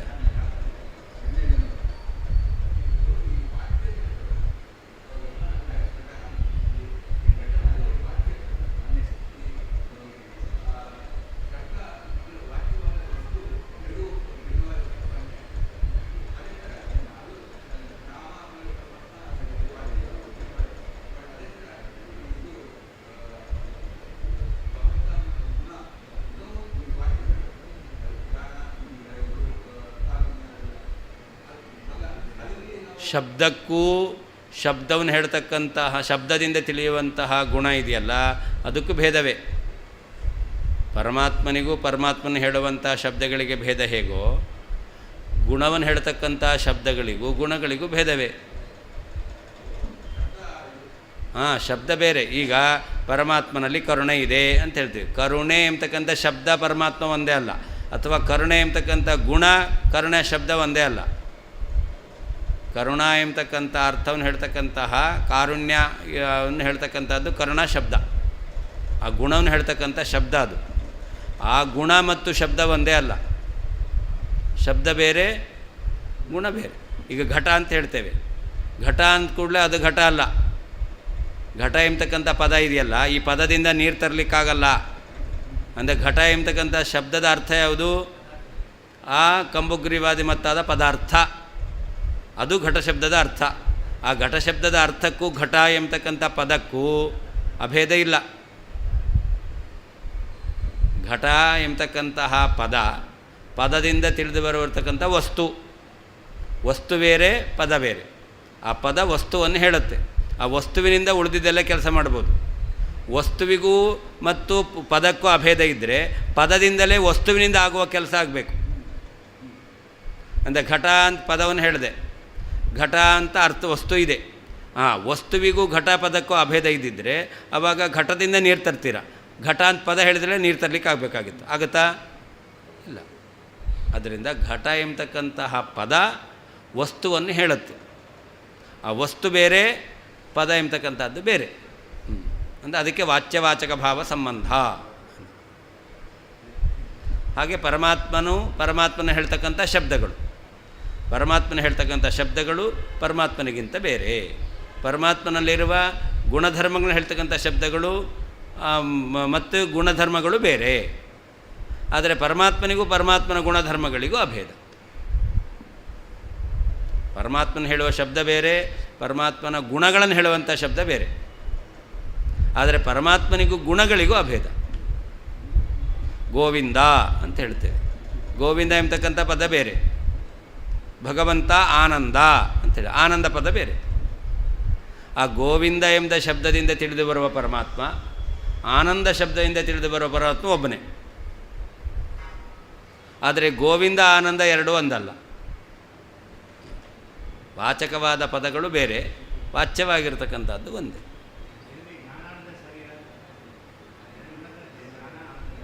ಜ್ಞಾನಾನಂದಾಧ್ಯಾತ್ಮಕ ಶರೀರ, ಆದಿ ಶಬ್ದ ಇಟ್ಕೊಂಡು ಅದರಲ್ಲಿ ಎಲ್ಲ ಬಂತು ಅಂತ ಹೇಳಿ, ಅದರಲ್ಲಿ ಎಲ್ಲವೂ ಸೇರಿಕೊಂಡಿದೆ ಅಂಥೇಳಿ ಪ್ರಧಾನವಾಗಿ ಅದನ್ನು ಹೇಳೋದು. ಮನುಷ್ಯನಿಗೇನು ಬೇಕು? ಜ್ಞಾನಾನಂದ ಇದೆ ಅಂತಂದರೆ ಆವಾಗ ಎಲ್ಲ ಇದೆ ಅಂತ ಅರ್ಥ. ಜ್ಞಾನವೇ ಇಲ್ಲ ಅಂತಂದರೆ ಆನಂದ ಬರಲಿಕ್ಕೆ ಸಾಧ್ಯವೇ ಇಲ್ಲ. ಆನಂದ ಮಾತ್ರ ಇದೆ, ಜ್ಞಾನ ಇಲ್ಲ ಅಂತಂದರೆ ಅದು ಕೂಡ ಜನರು ಅವನನ್ನು ಮಾನ್ಯ ಮಾಡಲ್ಲ. ಹಾಗಾದರೆ ಜ್ಞಾನವೂ ಇರಬೇಕು, ಆನಂದವೂ ಇರಬೇಕು. ಎಷ್ಟು ಜ್ಞಾನ ಇದೆ, ಒದ್ದಾಡ್ತಿದ್ದಾರೆ, ಅಯ್ಯೋ ಪಾಪ ಅಂತೀರ. ಎಷ್ಟು ಆನಂದ ಇದೆ, ಏನು ಮಾಡೋದು? ಜ್ಞಾನವೇ ಇಲ್ಲ, ಅಯ್ಯೋ ಅಂತೀರ. ಹೌದಲ್ವ? ಹಾಗಾದ್ರೆ ಒಂದಿದ್ದರೆ ಒಂದಿಲ್ಲ ಅಂದರೆ ಅಯ್ಯೋ ಅಂತೀರ, ಪಾಪ ಅಂತೀರ. ಜ್ಞಾನಾನಂದ ಎರಡೂ ಇದೆ ಅಂತಂದರೆ ಅವು ನಮಗಿದ್ದಷ್ಟು ಸಂತೋಷ ಆಗುತ್ತೆ. ಹೌದು.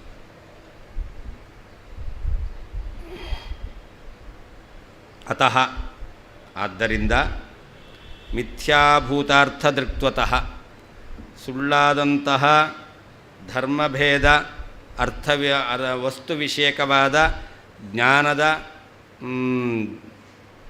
ಮಿಥ್ಯಾಭೂತಾರ್ಥ ದೃಕ್ತ್ವತಃ ಸುಳ್ಳಾದಂತಹ ಧರ್ಮಭೇದ ವಿಷಯಕವಾಗಿರ್ತಕ್ಕಂತಹ ಜ್ಞಾನವಾದ ಕಾರಣದಿಂದಲೇ ತಜ್ಞಾನನಿಂದಾಪಿ ಭೇದವನ್ನು ತಿಳಿಯಬಾರದು ಎಂಬುದಾಗಿ ಭೇದಜ್ಞಾನದ ನಿಂದೆಯು ಇತಿ ಈ ರೀತಿಯಾಗಿ ವಯಂ ನಾವು ಮನ್ಯಾಮಹೆ ತಿಳಿಯುತ್ತೇವೆ. ತಸ್ಮಾತ್ ಆದ್ದರಿಂದ ಪ್ರಭೋಹೋ ಸ್ವಾಮಿಯಾದಂತಹ ಪರಮಾತ್ಮನ ಧರ್ಮಾಃ ಸರ್ವಜ್ಞತ್ವಾದಿ ಜ್ಞಾನ ಆನಂದ ಮೊದಲಾದಂತಹ ಧರ್ಮಗಳು ಧರ್ಮ್ಯಾತ್ಮಕಾಃ ಭಗವಂತನ ಸ್ವರೂಪವೇ ಆಗಿದ್ದಾವೆ.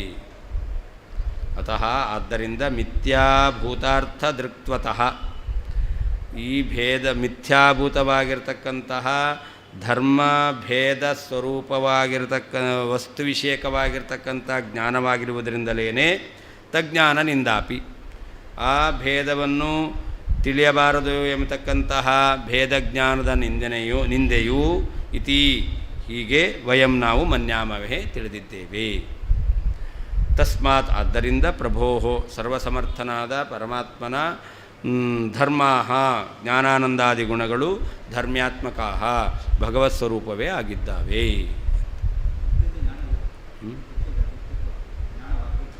ದೃಕ್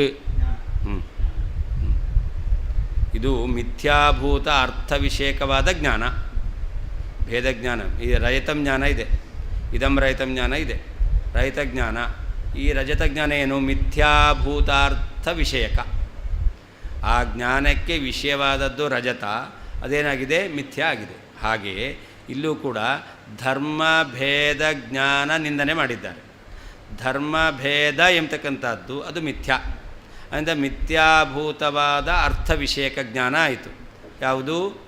ಧರ್ಮಭೇದ ಜ್ಞಾನ. ಅಂದರೆ ಧರ್ಮಭೇದ ಜ್ಞಾನ ನಿಂದನೆ ಮಾಡಿದ್ದಾರೆ. ಯಾಕೆ ಅಂತಂದರೆ ಇದು ಧರ್ಮಭೇದ ಮಿಥ್ಯಾ ಆಗಿದೆ, ಅಂದರೆ ಮಿಥ್ಯಾಭೂತವಾದ ಅರ್ಥವನ್ನು ವಿಷಯೀಕರಿಸ್ತಾ ಇದೆ. ಅದಕ್ಕೆ ಮಿಥ್ಯಾಭೂತಾರ್ಥ ದೃಕ್ತ್ವತಃ, ದೃಕ್ತ್ವ, ದೃಕ್ನಲ್ಲಿರುವಂಥ ಧರ್ಮ ದೃಕ್ತ್ವ. ಈ ಜ್ಞಾನವು ಜ್ಞಾನ ಆಗಿದೆ. ಎಂಥ ಜ್ಞಾನ ಆಗಿದೆ? ಮಿಥ್ಯಾಭೂತಾರ್ಥ ಜ್ಞಾನ ಆಗಿದೆ. ಮಿಥ್ಯಾಭೂತವಾದ ವಸ್ತುವನ್ನು ವಿಷೀಕರಿಸ್ತಾ ಇದೆ. ಆದ್ದರಿಂದ ಈ ಜ್ಞಾನವನ್ನು ನಿಂದನೆ ಮಾಡಿದ್ದಾರೆ. ಹಾಗಾದರೆ ಈ ಜ್ಞಾನವನ್ನು ನಿಂದನೆ ಮಾಡಲಿಕ್ಕೆ ಕಾರಣ ಏನು? ಇದು ಮಿಥ್ಯಾಭೂತವಾದ ವಸ್ತುವನ್ನು ವಿಷೀಕರಿಸ್ತಾ ಇದೆ ಎಂಬ ಕಾರಣದಿಂದ ಅಂತ. ಆದ್ದರಿಂದ ನಿಂದನೆ ಮಾಡಿದ್ದು ಅರ್ಥ ಮಿಥ್ಯ, ಹಾಗಾದರೆ ಧರ್ಮಭೇದ ಮಿಥ್ಯ ಆಗಿದೆ. ಆದ್ದರಿಂದ ಧರ್ಮಭೇದ ಜ್ಞಾನವನ್ನು ನಿಂದನೆ ಮಾಡಿದ್ದಾರೆ ಅಂತ ನಾವು ತಿಳಿತೇವೆ. ಅದರಿಂದ ಏನಾಯಿತು? ಧರ್ಮ ಎಲ್ಲವೂ ಕೂಡ ಇಲ್ಲ ಅಂತಲ್ಲ, ನಿರ್ಗುಣ ಅಂದರೆ ಧರ್ಮ ಇಲ್ಲ ಅಂತ ಅರ್ಥ ಅಲ್ಲ, ಧರ್ಮಗಳಲ್ಲಿ ಭೇದ ಇಲ್ಲ ಅಂತ ಅರ್ಥ ಮಾಡಬೇಕು. ದೃಕ್ತ್ವತಃ ಧರ್ಮ, ದೃಕ್ನಲ್ಲಿರುವ ದೃಕ್ತ್ವತ, ಆದ್ದರಿಂದ ಅದು ತಸಿಲ್ ಪ್ರತ್ಯಯ, ಆ ಕಾರಣದಿಂದ.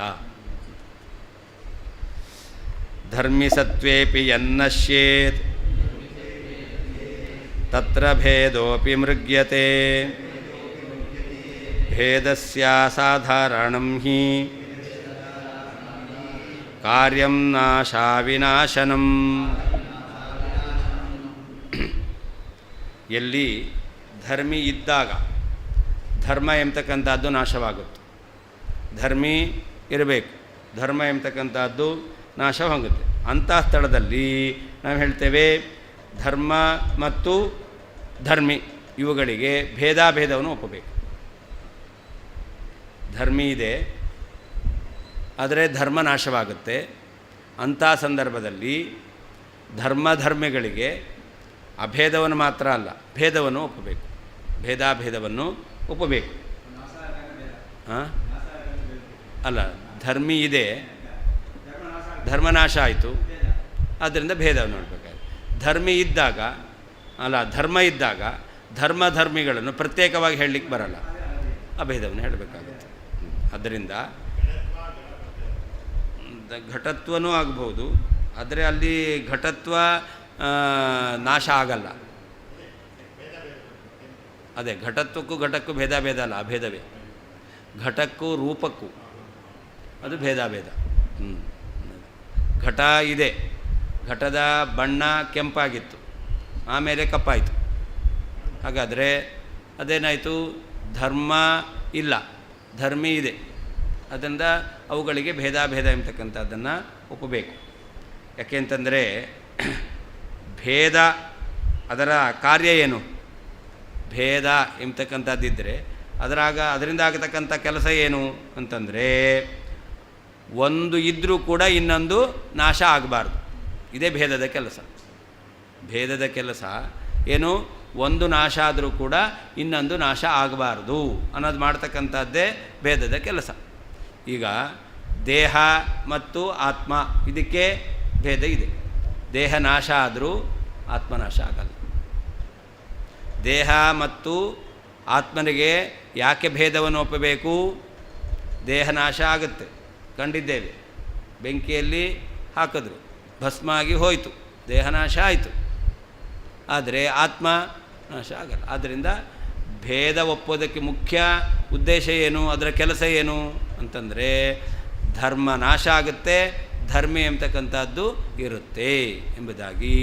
ಅದರಿಂದ ಎಲ್ಲಿ ಧರ್ಮಿ ಇದ್ದು ಧರ್ಮ ಎಂಬತಕ್ಕಂಥದ್ದು ನಾಶವಾಗುತ್ತೋ ಅಂತಹ ಕಡೆಯಲ್ಲಿ ಧರ್ಮಗಳಿಗೆ ಏನು ಹೇಳಬೇಕು? ಭೇದವನ್ನು ಹೇಳಬೇಕು.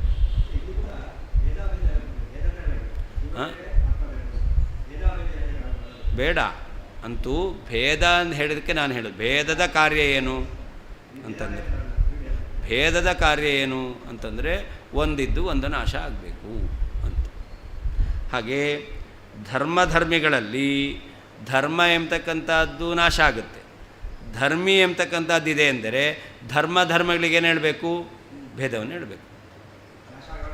ಹಾಂ, ಈಗ ಭಗವಂತನ ಧರ್ಮಗಳಿಗೆ ಭೇದವನ್ನು ಹೇಳ್ತೀರಾ ಅಂದರೆ ಭಗವಂತ ಇರಬೇಕು, ಭಗವಂತನ ಧರ್ಮ ನಾಶ ಆಗಬೇಕು. ಭಗವಂತ ಇದ್ದಾನೆ, ಭಗವಂತನ ಧರ್ಮ ನಾಶ ಆಗಿದೆ, ಎಲ್ಲಿದೆ? ಎಲ್ಲೂ ಇಲ್ಲ. ಆದ್ದರಿಂದಾಗಿ ಕಾರ್ಯ ಇಲ್ಲ, ಕಾರಣವೂ ಇಲ್ಲ ಅಂತ ಹೇಳಬೇಕು. ಭೇದ ಇದ್ದಿದ್ದರೆ ಆವಾಗ ನಾಶ ಆಗ್ತಿತ್ತು, ನಾಶ ಇಲ್ಲ, ಭೇದ ಇಲ್ಲ ಅಂತ ಹೇಳಬೇಕು. ಅದನ್ನು ಹೇಳ್ತಾ ಇದ್ದಾರೆ. ಧರ್ಮಿ ಸತ್ವೇ ಅಪಿ, ಧರ್ಮಿ ಇದ್ದಾಗಲೇ ಯತ್ ಯಾವ ಧರ್ಮವು ನಶ್ಯೇತ್ ನಾಶ ಹೊಂದುತ್ತದೋ ತತ್ರ ಅಲ್ಲಿ ಭೇದ ಅಪಿ, ಅಭೇದದ ಜೊತೆಯಲ್ಲಿ ಭೇದವೂ ಕೂಡ ಮೃಗ್ಯತೆ ಹುಡುಕಲ್ಪಡ್ತಾ ಇದೆ. ನಾಶಾವಿನಾಶನಂ, ಒಂದರ ನಾಶ ಆದರೂ ಮತ್ತೊಂದು ನಾಶ ಆಗದೇ ಇರುವಿಕೆಯು ಭೇದದ ಅಸಾಧಾರಣಂ ಕಾರ್ಯಂ, ಅಸಾಧಾರಣ ಕಾರ್ಯವಾಗಿದೆ.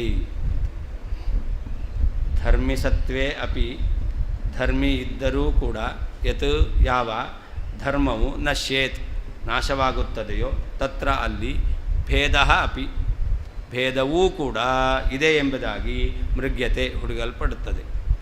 ಅಭೇದ ಇತ್ತು, ಅಲ್ಲಿ ಭೇದವೂ ಇದೆ ಅಂತ ಹೇಳ್ತೇವೆ, ಭೇದಾಭೇದವನ್ನು ಹೋಗ್ತೇವೆ. ಯಾಕೆ? ನಾಶ ಅವಿನಾಶನ, ಒಂದು ನಾಶ ಆದರೂ ಇನ್ನೊಂದು ನಾಶವಾಗದೇ ಇರುವಿಕೆ, ಧರ್ಮನಾಶ ಆದರೂ ಧರ್ಮಿನಾಶ ಆಗದೇ ಇರುವಿಕೆ ಎಂಬತಕ್ಕಂಥದ್ದು ಇದೆಯಲ್ಲ, ಇದು ಭೇದದ ಅಸಾಧಾರಣಂ ಕಾರ್ಯಂ, ಅಸಾಧಾರಣ ಕೆಲಸವಾಗಿದೆ. ಇದಾನಿಂ ಭಗವದ್ಧರ್ಮಾಣಂ ಭೇದಾಭೇದಶಂಕಾಂ ಸಯುಕ್ತಿಕಂ ನಿರಾಕರೋತಿ. ಈಗ ಭಗವಂತನಿಗೂ ಭಗವಂತನ ಧರ್ಮಗಳಿಗೂ ಭೇದಾಭೇದ ಹೇಳೋಣ, ಭೇದ ಬೇಡ, ಭೇದಾಭೇದ ಹೇಳೋಣ ಅಂತಂದರೆ ಪರಮಾತ್ಮನಿಗೂ ಪರಮಾತ್ಮನ ಧರ್ಮಗಳಿಗೂ ಭೇದಾಭೇದ ಹೇಳಲಿಕ್ಕೆ ಬರಲ್ಲ. ಯಾಕೆ ಬರಲ್ಲ? ಭಗವಂತ ಇದ್ದಾನೆ, ಧರ್ಮ ಇಲ್ಲ ಅಂತಾಗಿದ್ದರೆ ಆವಾಗ ಭೇದಾಭೇದವನ್ನು ಹೇಳ್ಬೋದಾಗಿತ್ತು. ಆದರೆ ಭಗವಂತ ಇದ್ದು ಧರ್ಮ ಇಲ್ಲ ಅಂತ ಯಾವತ್ತೂ ಆಗಲ್ಲ. ಯಾಕೆ? ಭೇದದ ಕೆಲಸ ಏನು? ಒಂದಿದ್ದರೆ ಒಂದಿಲ್ಲ ಅಂತಾಗೋದು. ಅಂದರೆ ಇಲ್ಲಿ ಅಭೇದವನ್ನೇ ಹೇಳಬೇಕು, ಅಭೇದ ಜೊತೆಯಲ್ಲಿ ಭೇದವನ್ನು ಹೇಳಬಾರ್ದು. ಭೇದವನ್ನು ಹೇಳಿದ್ರೆ ಏನಾಗಬೇಕಾಗುತ್ತೆ? ಒಂದಿದ್ದು ಒಂದಿಲ್ಲ ಅಂತ ಆಗಬೇಕಾಗುತ್ತೆ. ಭಗವಂತ ಇದ್ದಾನೆ, ಧರ್ಮ ಇಲ್ಲ ಅಂತ ಯಾವತ್ತಾದರೂ ಇದೆಯಾ? ಇಲ್ಲವೇ ಇಲ್ಲ.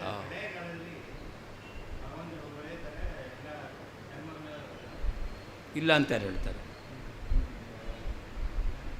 ಭಗವಂತನ ಧರ್ಮಗಳಿಲ್ಲ ಅಂತ ಹೇಳಲ್ಲ.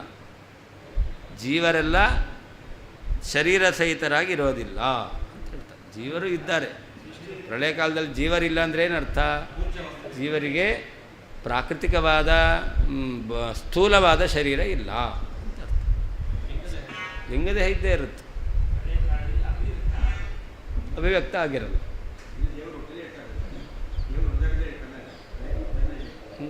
ಎಲ್ಲರೂ ಭಗವಂತನ ಉದರದಲ್ಲಿ ಇರ್ತಾರೆ.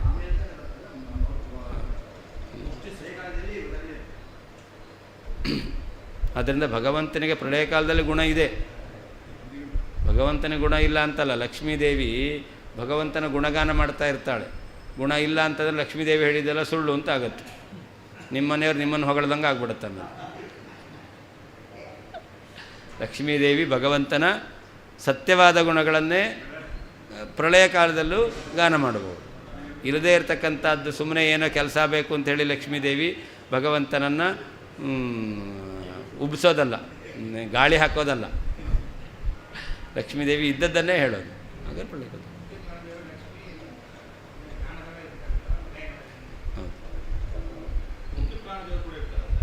ಮುಖ್ಯ ಪ್ರಾಣದೇವರಿಗೂ ಪ್ರಳಯ ಕಾಲದಲ್ಲಿ ಜ್ಞಾನ ತಿರೋಧಾನ ಇಲ್ಲ.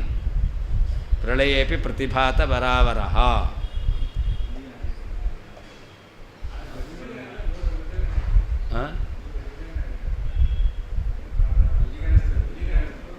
ಎಲ್ರಿಗೂ. ಜ್ಞಾನ ತಿರೋಧಾನ ಇಲ್ಲ.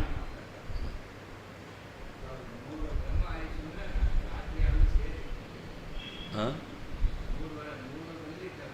ಹೌದು.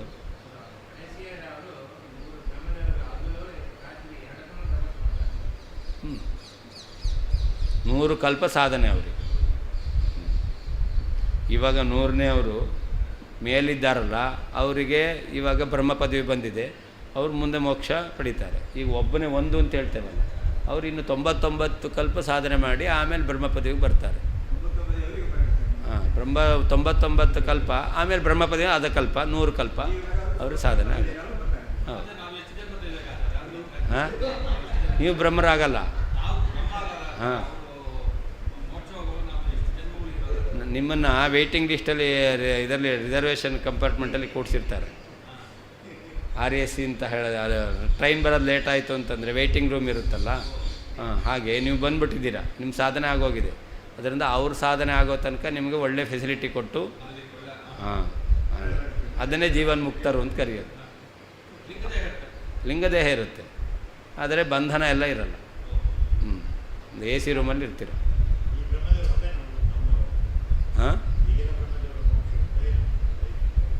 ಈ ಬ್ರಹ್ಮದೇವರ ಜೊತೆಯಲ್ಲಿ ಮೋಕ್ಷಕ್ಕೆ ಹೋಗೋದು.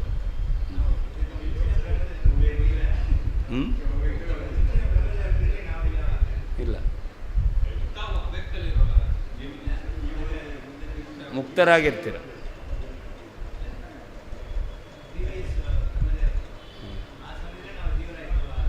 ಜೀವರಾಗೇ ಇದ್ದೆವು, ಯಾವಾಗಲೂ ಜೀವರಾಗೇ ಇರೋದು ನಾವು. ಮುಕ್ತರಾದರೂ ಜೀವರೇ. ಆದರೆ ಮುಂದೆ ಹಿಂದಿನ ಇದರಲ್ಲಿ ಲಿಂಗದೇಹ ಇತ್ತು. ನಮ್ಮದು ಲಿಂಗದೇಹ ಭಂಗ ಆಯಿತು ಅಂತಂದರೆ ನಾವಿರ್ತೇವೆ, ಲಿಂಗದೇಹ ಇರಲ್ಲ, ಅಂದರೆ ಸೃಷ್ಟಿಗೆ ಬರಲ್ಲ. ಯಾರಿಗೆ ಲಿಂಗದೇಹ ಇರುತ್ತೋ ಅವರಿಗೆ ಸೃಷ್ಟಿಗೆ ಬರಲಿಕ್ಕೆ ಅವಕಾಶ. ಲಿಂಗದೇಹ ಹೋಯಿತು ಅಂತಂದರೆ ಅವರು ಪುನಃ ಸೃಷ್ಟಿಗೆ ಬರಲ್ಲ. ಹಾಂ, ಇರ್ತಾರೆ. ತತ್ವಾಭಿಮಾನಿ ದೇವತೆಗಳು ಇರ್ತಾರೆ. ಹಾಂ, ಮುಕ್ತರಾದಂಥ ಜೀವರಲ್ಲಿ ತತ್ವಾಭಿಮಾನಿ ದೇವತೆಗಳು ಮುಕ್ತರಾದವರು ಇರ್ತಾರೆ. ಮುಕ್ತರಾದಂತಹ ವಾಯುದೇವರು ಅವರು ಇರ್ತಾರೆ. ಗತಾಃ ಕಲಾ ಪಂಚದಶ ಪ್ರತಿಷ್ಠಾ ಅಂತ ಗತಾಃ ಕಲಾಭಿಮಾನಿ ದೇವತೆ ಮುಕ್ತರಾದವರು ಅವರೆಲ್ಲರೂ ಕೂಡ ಪರೈವೇಯೇ ಸರ್ವ ಏಕೀಭವಂತ, ಎಲ್ಲರೂ ಒಟ್ಟಿಗೇನೆ ಭಗವಂತನಲ್ಲಿ ಹೋಗಿ ಸೇರೋದು. ಅಂದರೆ ತತ್ವಾಭಿಮಾನಿ ದೇವತೆಗಳು ಜೀವನ ಜೊತೆಯಲ್ಲೇ ಇರ್ತಾರವರು, ಅಂದರೆ ಅಲ್ಲಿ ಕೂಡ ಮುಕ್ತರಾದವರು ಇರ್ತಾರೆ.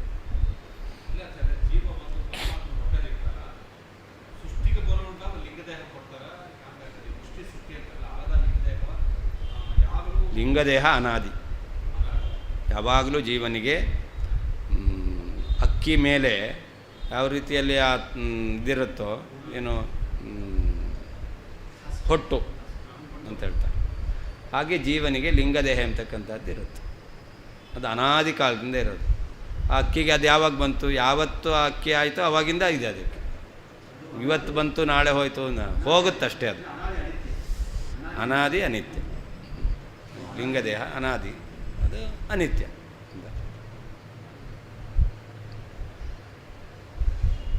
ಇದಾನೀಂ ಭಗವದ್ಧರ್ಮಾಣಂ ಭೇದಾಭೇದ ಶಂಕಾಂ ಸಂಯುಕ್ತಕಂ ನಿರಾಕರೋತ್. ಭಗವಂತನಿಗೂ ಭಗವಂತನ ಧರ್ಮಗಳಿಗೂ ಭೇದಾಭೇದ, ಆ ಭೇದ ಅಂತ ನಾವು ಹೇಳ್ತಾ ಇದ್ದೇವೆ. ಇಷ್ಟೋ ತನಕ ಭೇದ ಅನ್ನೋದನ್ನು ಏವಂ ಧರ್ಮಾನ್ ಪೃಥಕ್ ಪಶ್ಯನ್ ಅಂತ ಭೇದವನ್ನು ನಿರಾಕರಣೆ ಮಾಡಿದ್ರು. ಸರಿ, ನೀವು ಹೇಳುವಂಥ ಅಭೇದವೂ ಇರಲಿ, ನಾವು ಹೇಳುವಂತಹ ಆಶಂಕೆ ಮಾಡಿದ ಭೇದವೂ ಇರಲಿ, ಭೇದ ಒಪ್ಪೋಣ, ಅಭೇದ ಮಾತ್ರ ಬೇಡ ಅಂತಂದರೆ ಅದನ್ನೇ ನಿರಾಕರಣೆ ಮಾಡ್ತಾ ಇದ್ದಾರೆ. ಧರ್ಮಿ ಸತ್ವೇ ಪೀತಿ ಯದ್ರೂಪಾದಿಕಂ ಅಂತ. ಯತ್ ಅಂದರೆ ಯಾವ ಧರ್ಮ, ರೂಪಾದಿಗಳು. ನಾಶಾವಿನಾಶನಂ ಅಂದರೆ ಏಕನಾಶೇಪಿ ಅಪರ ಅವಿನಾಶನಂ, ಒಂದು ನಾಶ ಆದರೂ ಇನ್ನೊಂದು ನಾಶ ಆಗದೇ ಇರುವಿಕೆ, ಇದು ಭೇದದ ಮುಖ್ಯವಾದ ಧರ್ಮ.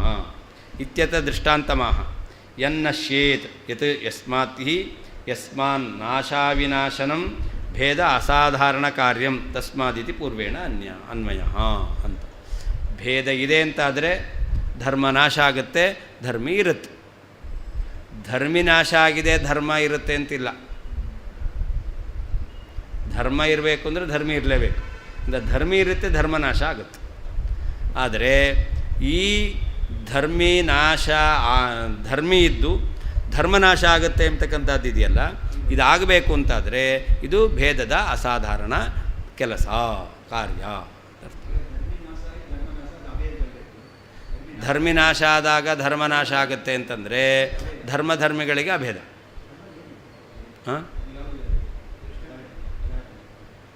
ಈಗ ಬಟ್ಟೆ ನಾಶ ಆಯಿತು, ಬಟ್ಟೆಯಲ್ಲಿರುವಂಥ ಬಿಳಿ ಬಣ್ಣವೂ ನಾಶ ಆಯಿತು. ಯಾವಾಗ? ಇವುಗಳಿಗೆ ಅಭೇದ ಅಂತಾಯಿತು. ಈಗ ಇದಿದೆಯಲ್ಲ, ವಸ್ತ್ರ ಮತ್ತು ವಸ್ತ್ರದಲ್ಲಿರ್ತಕ್ಕಂಥ ಬಣ್ಣ, ವಸ್ತ್ರ ಮತ್ತು ನೂಲಿದೆ. ವಸ್ತ್ರ ಮತ್ತು ನೂಲಿಗೆ ಭೇದ. ಯಾಕೆ? ವಸ್ತ್ರ ಅದು ನೂಲೇ ವಸ್ತ್ರವಾಗಿದ್ದಾಗ ನೂಲನ್ನು ಬಿಟ್ಟು ವಸ್ತ್ರ ಇಲ್ಲ. ಒಂದು ನೂಲು ತೆಗೆದ್ರೆ ವಸ್ತ್ರ ಇದೆ.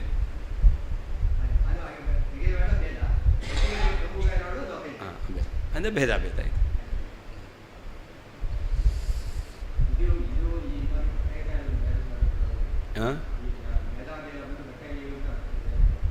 ಫಲಗೆ ಹೇಳ್ಬೋದು, ಫಲ ಹಣ್ಣು, ಅದಕ್ಕೂ ಅದರ ಬಣ್ಣಕ್ಕೂ ಅದು ಭೇದ. ಹೌದು.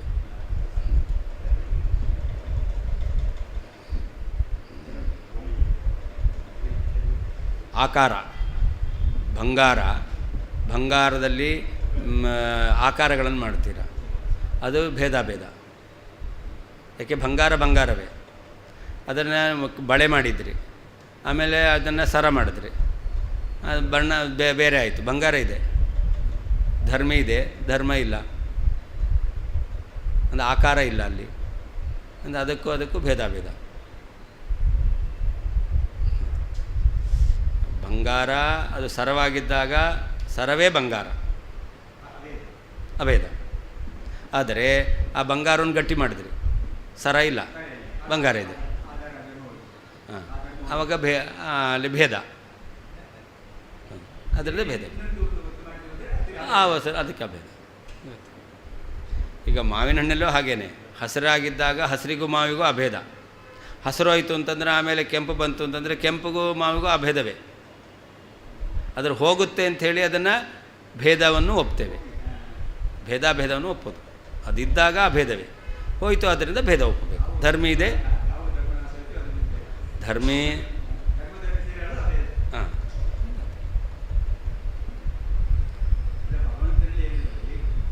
ಅವನು ಭಗವಂತ ಇದ್ದು ಭಗವಂತನ ಧರ್ಮಗಳು ನಾಶ ಆಗುತ್ತೆ ಅಂತಿಲ್ಲ.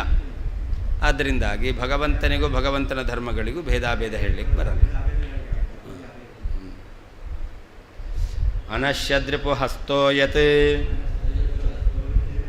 ಭಿನ್ನತ್ಯನ್ಯಂ ವಿನಾಶಿನಂ.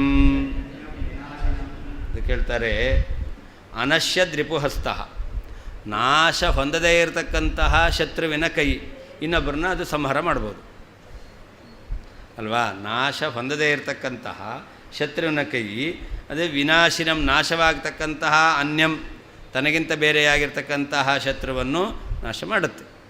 ಅದರಿಂದ ಅದಿರಬೇಕು, ತಾನೇ ನಾಶ ಆಗಲ್ಲ. ಈ ಅನಶ್ಯತ್, ನಾಶವಾಗದೇ ಇರತಕ್ಕಂಥ ಕೈ ಅದು ನಾಶವಾಗುವಂಥ ಶತ್ರುವನ್ನು ನಾಶ ಮಾಡುತ್ತೆ. ಆದ್ದರಿಂದ ಇದಿರಬೇಕು, ಅಂದರೆ ಧರ್ಮಿ ಇರಬೇಕು. ಅದಿದ್ರೇ ಇನ್ನೊಂದನ್ನು ನಾಶ ಮಾಡಲಿಕ್ಕಾಗುತ್ತೆ. ಅಂದರೆ ಭೇದ ಇದೆ, ತನಗೂ ಮತ್ತು ನಾಶವಾಗತಕ್ಕಂಥದ್ದಕ್ಕೂ ಭೇದ ಎಂಬತಕ್ಕಂಥದ್ದಿದೆ. ತನ್ನ ಕೈ ನಾಶ ಆಗಬಾರ್ದು, ಶತ್ರುನ ಕೈಯನ್ನು ನಾಶ ಮಾಡಬೇಕು. ಹಾಗಾದರೆ ತಾನು ನಾಶ ಆಗಲ್ಲ, ಇನ್ನೊಂದನ್ನು ನಾಶ ಮಾಡುತ್ತೆ. ಅಂದರೆ ತನ್ನ ಕೈಗೂ ಶತ್ರುವಿನ ಕೈಗೂ ಭೇದ. ಯಾಕೆ? ತಾನಿದೆ, ಅದು ನಾಶ ಆಯಿತು. ಭೇದ ಕಾರ್ಯ ಏನು? ಇದ್ದರೂ ಇನ್ನೊಂದಕ್ಕೆ ನಾಶ ಎಂಬತಕ್ಕಂಥದ್ದು ಬರುತ್ತೆ. ತಾನು ನಾಶ ಆಗಲ್ಲ, ಇನ್ನೊಂದಕ್ಕೆ ನಾಶ ಬರುತ್ತೆ. ಅಂದರೆ ಭೇದ. ಅಂದರೆ ತನ್ನ ಕೈಗೂ ಶತ್ರುವಿನ ಕೈಗೂ ಭೇದ ಎಂಬತಕ್ಕಂಥದ್ದಿದೆ. ಹಾಗಾದರೆ ಪರಮಾತ್ಮ ಮತ್ತು ಪರಮಾತ್ಮನ ಧರ್ಮಗಳಿಗೆ ಅಭೇದವೇ ಒಪ್ಪಬೇಕು, ಭೇದ ಒಪ್ಪಲಿಕ್ಕೆ ಬರಲ್ಲ. ಯಾಕೆ? ಪರಮಾತ್ಮ ಇದ್ದಾನೆ, ಅವನ ಧರ್ಮಗಳು ಇಲ್ಲ ಅಂತ ಆಗೋದಿಲ್ಲ. ಅದರಿಂದಾಗಿ ಅಭೇದವನ್ನು ಒಪ್ಪಬೇಕು. ಯತ್, ಯಾವ ಕಾರಣದಿಂದ? ಅನಶ್ಯದ್ರಿಪುಹಸ್ತಃ, ನಾಶವಾಗದೇ ಇರುವಂಥ ಶತ್ರುವಿನ ಕೈಯು ವಿನಾಶಿನಂ ನಾಶವಾಗುವ ಅನ್ಯಂ ಇನ್ನೊಂದು ಶತ್ರುವಿನ ಕೈಯನ್ನು ಛಿನತ್ತಿ ಭಿನತ್ತಿ ತುಂಡರಿಸುತ್ತದೆ. ಆದ್ದರಿಂದ ಆ ಎರಡು ಕೈಗಳಿಗೆ ಭೇದ ಒಪ್ಪಬೇಕು. ಇದು ಯಾವ ಕಾರಣದಿಂದ? ಅನಶ್ಯದ್ರಿಪುಹಸ್ತಃ ನಾಶವಾಗದೇ ಇರತಕ್ಕಂತಹ ಶತ್ರುವಿನ ಕೈಯು ವಿನಾಶಿನಂ ನಾಶವಾಗುವಂತಹ ಅನ್ಯಂ ತನಗಿಂತ ಭಿನ್ನವಾಗಿರ್ತಕ್ಕಂಥ ಶತ್ರುವಿನ ಕೈಯನ್ನು ಛಿನತ್ತಿ ಭಿನತ್ತಿ ಅದು ತುಂಡು ಮಾಡುತ್ತದೆ. ಅತ್ರ ದೃಷ್ಟಾಂತಮಾಹ ಅಂದರೆ ತಾನು ನಾಶ ಆಗದೇ ಇನ್ನೊಂದನ್ನು ನಾಶ ಮಾಡುತ್ತೆ ಅಂಥ ಕಡೆಯಲ್ಲಿ ಭೇದವೇ ಅನ್ನೋದಕ್ಕೆ ಉದಾಹರಣೆಯನ್ನು ಹೇಳ್ತಾ ಇದ್ದಾರೆ. ಅದೇ ಅದು ಈಗ ಅಲ್ಲಲ್ಲ, ನನ್ನ ಕೈಗೂ ಇನ್ನೊಂದು ಕೈಗೂ ಭೇದ ಇದೆ ಅಂತ ಹೇಳ್ತಾರೆ. ಹೌದು, ಅದು ಭೇದವೇ. ಅದು ಶರೀರ ಅಂತ ಹೇಳಿದಾಗ ಶರೀರದಲ್ಲಿ ಕೈ ಸೇರಿಕೊಂಡಿದೆ, ಆದರೆ ಕೈಯನ್ನು ಬಿಟ್ಟು ಶರೀರ ಇದೆ. ಇದು ಬಟ್ಟೆ ಅಂತ ಹೇಳಿದಾಗ ಈ ನೂಲು ಸೇರಿಕೊಂಡಿದೆ, ಈ ನೂಲು ತೆಗೆದರೂ ಕೂಡ ಈ ಬಟ್ಟೆ ಇದ್ದೇ ಇದೆ. ಹಾಗೆ ಈ ಕೈ ತೆಗೆದರೂ ಕೂಡ ಶರೀರ ಇದ್ದೇ ಇದೆ. ಅದರಿಂದ ಶರೀರಕ್ಕೂ ಕೈಗೂ ಭೇದ ಭೇದ.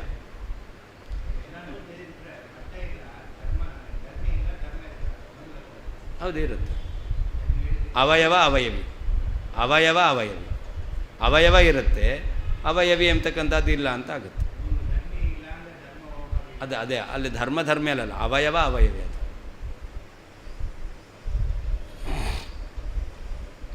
ಅದು ಇದು ಕೇವಲ ಧರ್ಮ ಅಂತಂದರೆ ನಾವು ಗುಣಗಳನ್ನು ಹೇಳೋದು. ಗುಣಗಳು ಗುಣಿ ಇಲ್ಲದೇನೆ ಗುಣ ಇರಲ್ಲ, ಆಶ್ರಯ ಇಲ್ಲದೇನೆ ಗುಣ ಇರಲ್ಲ. ಬಿಳಿ ಕೆಂಪು ಬಣ್ಣ ಇದೆಲ್ಲವೂ ಇದೆಯಲ್ಲ, ಎಲ್ಲ ಬಣ್ಣಗಳು ಧರ್ಮಿ ಇದ್ರೇ ಇರಲಿಕ್ಕೆ ಸಾಧ್ಯ. ಧರ್ಮಿ ಇಲ್ಲ ಅಂತಾದರೆ ಇದಿರಲಿಕ್ಕೆ ಆಗಲ್ಲ. ಧರ್ಮಿ ಇದೆ ಅದು ಇಲ್ಲ ಅಂತಾಗುತ್ತೆ. ಹಾಂ, ಗುಣ ಇಲ್ಲ ಅಂತಾಗುತ್ತೆ. ಆದರೆ ಧರ್ಮಿ ಇಲ್ಲದೇನೆ ಗುಣ ಇದೆ ಅಂತಿಲ್ಲ. ಅವಯವಿಗಳ ಅವಯವ ಇರುತ್ತೆ, ಅವಯವಿ ಇಲ್ಲ. ಅವಯವಿ ಇದೆ ಅಂತಂದರೆ ಅವಯವ ಇರಲೇಬೇಕು. ಅವಯವ ಇದ್ದರೆ ಅವಯವಿ ಇರಬೇಕಿಲ್ಲ. ಅವಯವ ಇದ್ದರೆ ಅವಯವಿ ಇರಬೇಕು ಅಂತಿಲ್ಲ. ಮಣ್ಣಿದೆ, ಮಡಿಕೆ ಇರಬೇಕು ಅಂತಿಲ್ಲ. ಮಡಿಕೆ ಇದೆ ಅಂದರೆ ಮಣ್ಣಿದ್ದೇ ಇರುತ್ತೆ. ಯಾಕೆ? ಮಡಿಕೆಯನ್ನು ಬಿಟ್ಟು ಮಣ್ಣಿರೋದೇ ಇಲ್ಲ, ಮಡಿಕೆಯೇ ಮಣ್ಣಾಗಿರುತ್ತೆ. ಅದರಿಂದ ಮಣ್ಣಿದೆ. ಅವಯವಿ ಇದೆ ಅಂದರೆ ಅವಯವ ಇದ್ದೇ ಇರುತ್ತೆ. ಬಟ್ಟೆ ಇದೆ ಅಂತಾದರೆ ನೂಲಿದ್ದೇ ಇರುತ್ತೆ. ನೂಲಿದೆ ಅಂದರೆ ಬಟ್ಟೆ ಇರಬೇಕು ಅಂತಿಲ್ಲ. ಅದರಿಂದ ಭೇದ ಭೇದ. ಯತ್ ಯಸ್ಮಾತ್ ಭಿನತ್ತಿ ವಿದಾರಣಂ ಅನ್ಯೋನ್ಯಾಭಾವರೂಪಂ ಭೇದಂಚ ಸಾಧಯತಿ. ವಿದಾರಣ ಭಿದಲ್ರಿ ವಿದಾರಣೆ ಅಂದರೆ ಏನರ್ಥ? ಅದು ತುಂಡು ಮಾಡುತ್ತೆ ಅಂದರೆ ಭೇದವನ್ನು ಸಾಧಿಸಿಕೊಡುತ್ತೆ ಅಂತ ಅರ್ಥ. ಭೇದ ಇದೆ ಅನ್ನೋದನ್ನು ತಿಳಿದು ಅದಕ್ಕೋಸ್ಕರ ಭಿನತ್ತಿ ಅಂತ ಅವರು ಆ ಧಾತು ಪ್ರಯೋಗ ಮಾಡಿದ್ದಾರೆ. ಭಿದಲ್ರಿ ವಿದಾರಣೆ. ವಿದಾರಣ ಅಂದರೆ ಅನ್ಯೋನ್ಯಭಾವ, ಭೇದ ಇದೆ ಅಂತ ತಿಳಿಸ್ಕೊಡುತ್ತೆ. ಘಾತಕಾತ್ ಭೇದಾಭಾವೇ ವಧ್ಯಭಾವಸ್ಯೇವ ಅಯೋಗಾದಿತಿ ಭಾವ. ಯಾವುದು ತುಂಡು ಮಾಡ್ತಾ ಇದೆಯೋ, ಯಾವುದನ್ನು ತುಂಡು ಮಾಡ್ತಾ ಇದೆಯೋ ಅವುಗಳಿಗೆ ಭೇದ ಇಲ್ಲ ಅಂತ ಆಗಿಬಿಟ್ರೆ ಆವಾಗ ಇದು ತುಂಡು ಮಾಡೋದು, ಇದು ತುಂಡಾಗೋದು ಅಂತ ಹೇಳಲಿಕ್ಕೆ ಬರೋದಿಲ್ಲ. ಘಾತುಕ ತುಂಡು ಮಾಡೋದು, ವಧ್ಯ ತುಂಡಾಗೋದು, ತುಂಡು ಮಾಡೋದು, ತುಂಡಾಗೋದು ಇವುಗಳಿಗೆ ಭೇದ ಇಲ್ಲ ಅಂತಾದರೆ ತುಂಡು ಮಾಡೋದು ತುಂಡಾಗೋದು ಅಂತ ಹೇಳಲಿಕ್ಕೆ ಬರಲ್ಲ. ಹಾಗಾದರೆ ತುಂಡಾಗತ್ತೆ, ತುಂಡು ಮಾಡುತ್ತೆ. ಕೊಡಲಿ ತುಂಡು ಮಾಡುತ್ತೆ, ಮರ ತುಂಡಾಗುತ್ತೆ. ಅಂದ ಮರಕ್ಕೂ ಕೊಡಲಿಗೂ ಭೇದ ಇರೋದರಿಂದಾಗಿ ನಾವು ಕೊಡಲಿ ಮರವನ್ನು ತುಂಡು ಮಾಡುತ್ತೆ ಅಂತ ಹೇಳ್ತೇವೆ. ಒಂದು ವೇಳೆ ಭೇದವೇ ಇಲ್ಲ ಅಂತಾದರೆ ಹೇಳಲಿಕ್ಕೆ ಬರೋದಿಲ್ಲ. ಅದು ಭೇದ ಎಂಬತಕ್ಕಂಥದ್ದು ಅದು ಏನು ಮಾಡುತ್ತೆ? ನಾಶ ಆಗುತ್ತೆ ಅಂತಾದರೆ ಭೇದ ಇರಲೇಬೇಕು ಅಂತ ಅದು ತಿಳಿಸ್ಕೊಡುತ್ತೆ. ನಾಶ ಆಗಲಿಲ್ಲ ಅಂತಾದರೆ ಭೇದ ಇಲ್ಲ ಅಂತ ಅರ್ಥ.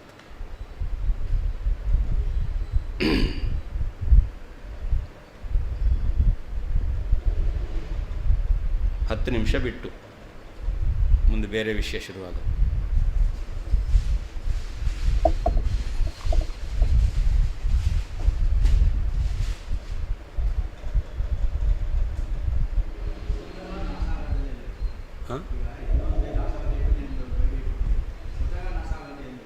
ಸ್ವತಃ ಆಗುತ್ತೆ. ಸ್ವತಃ ನಾಶ ಆಗುತ್ತೆ ಅಂತಂದರೆ ಯಾವುದೇ ಭೇದ ಅಭೇದ ಹೇಳ್ರಿ.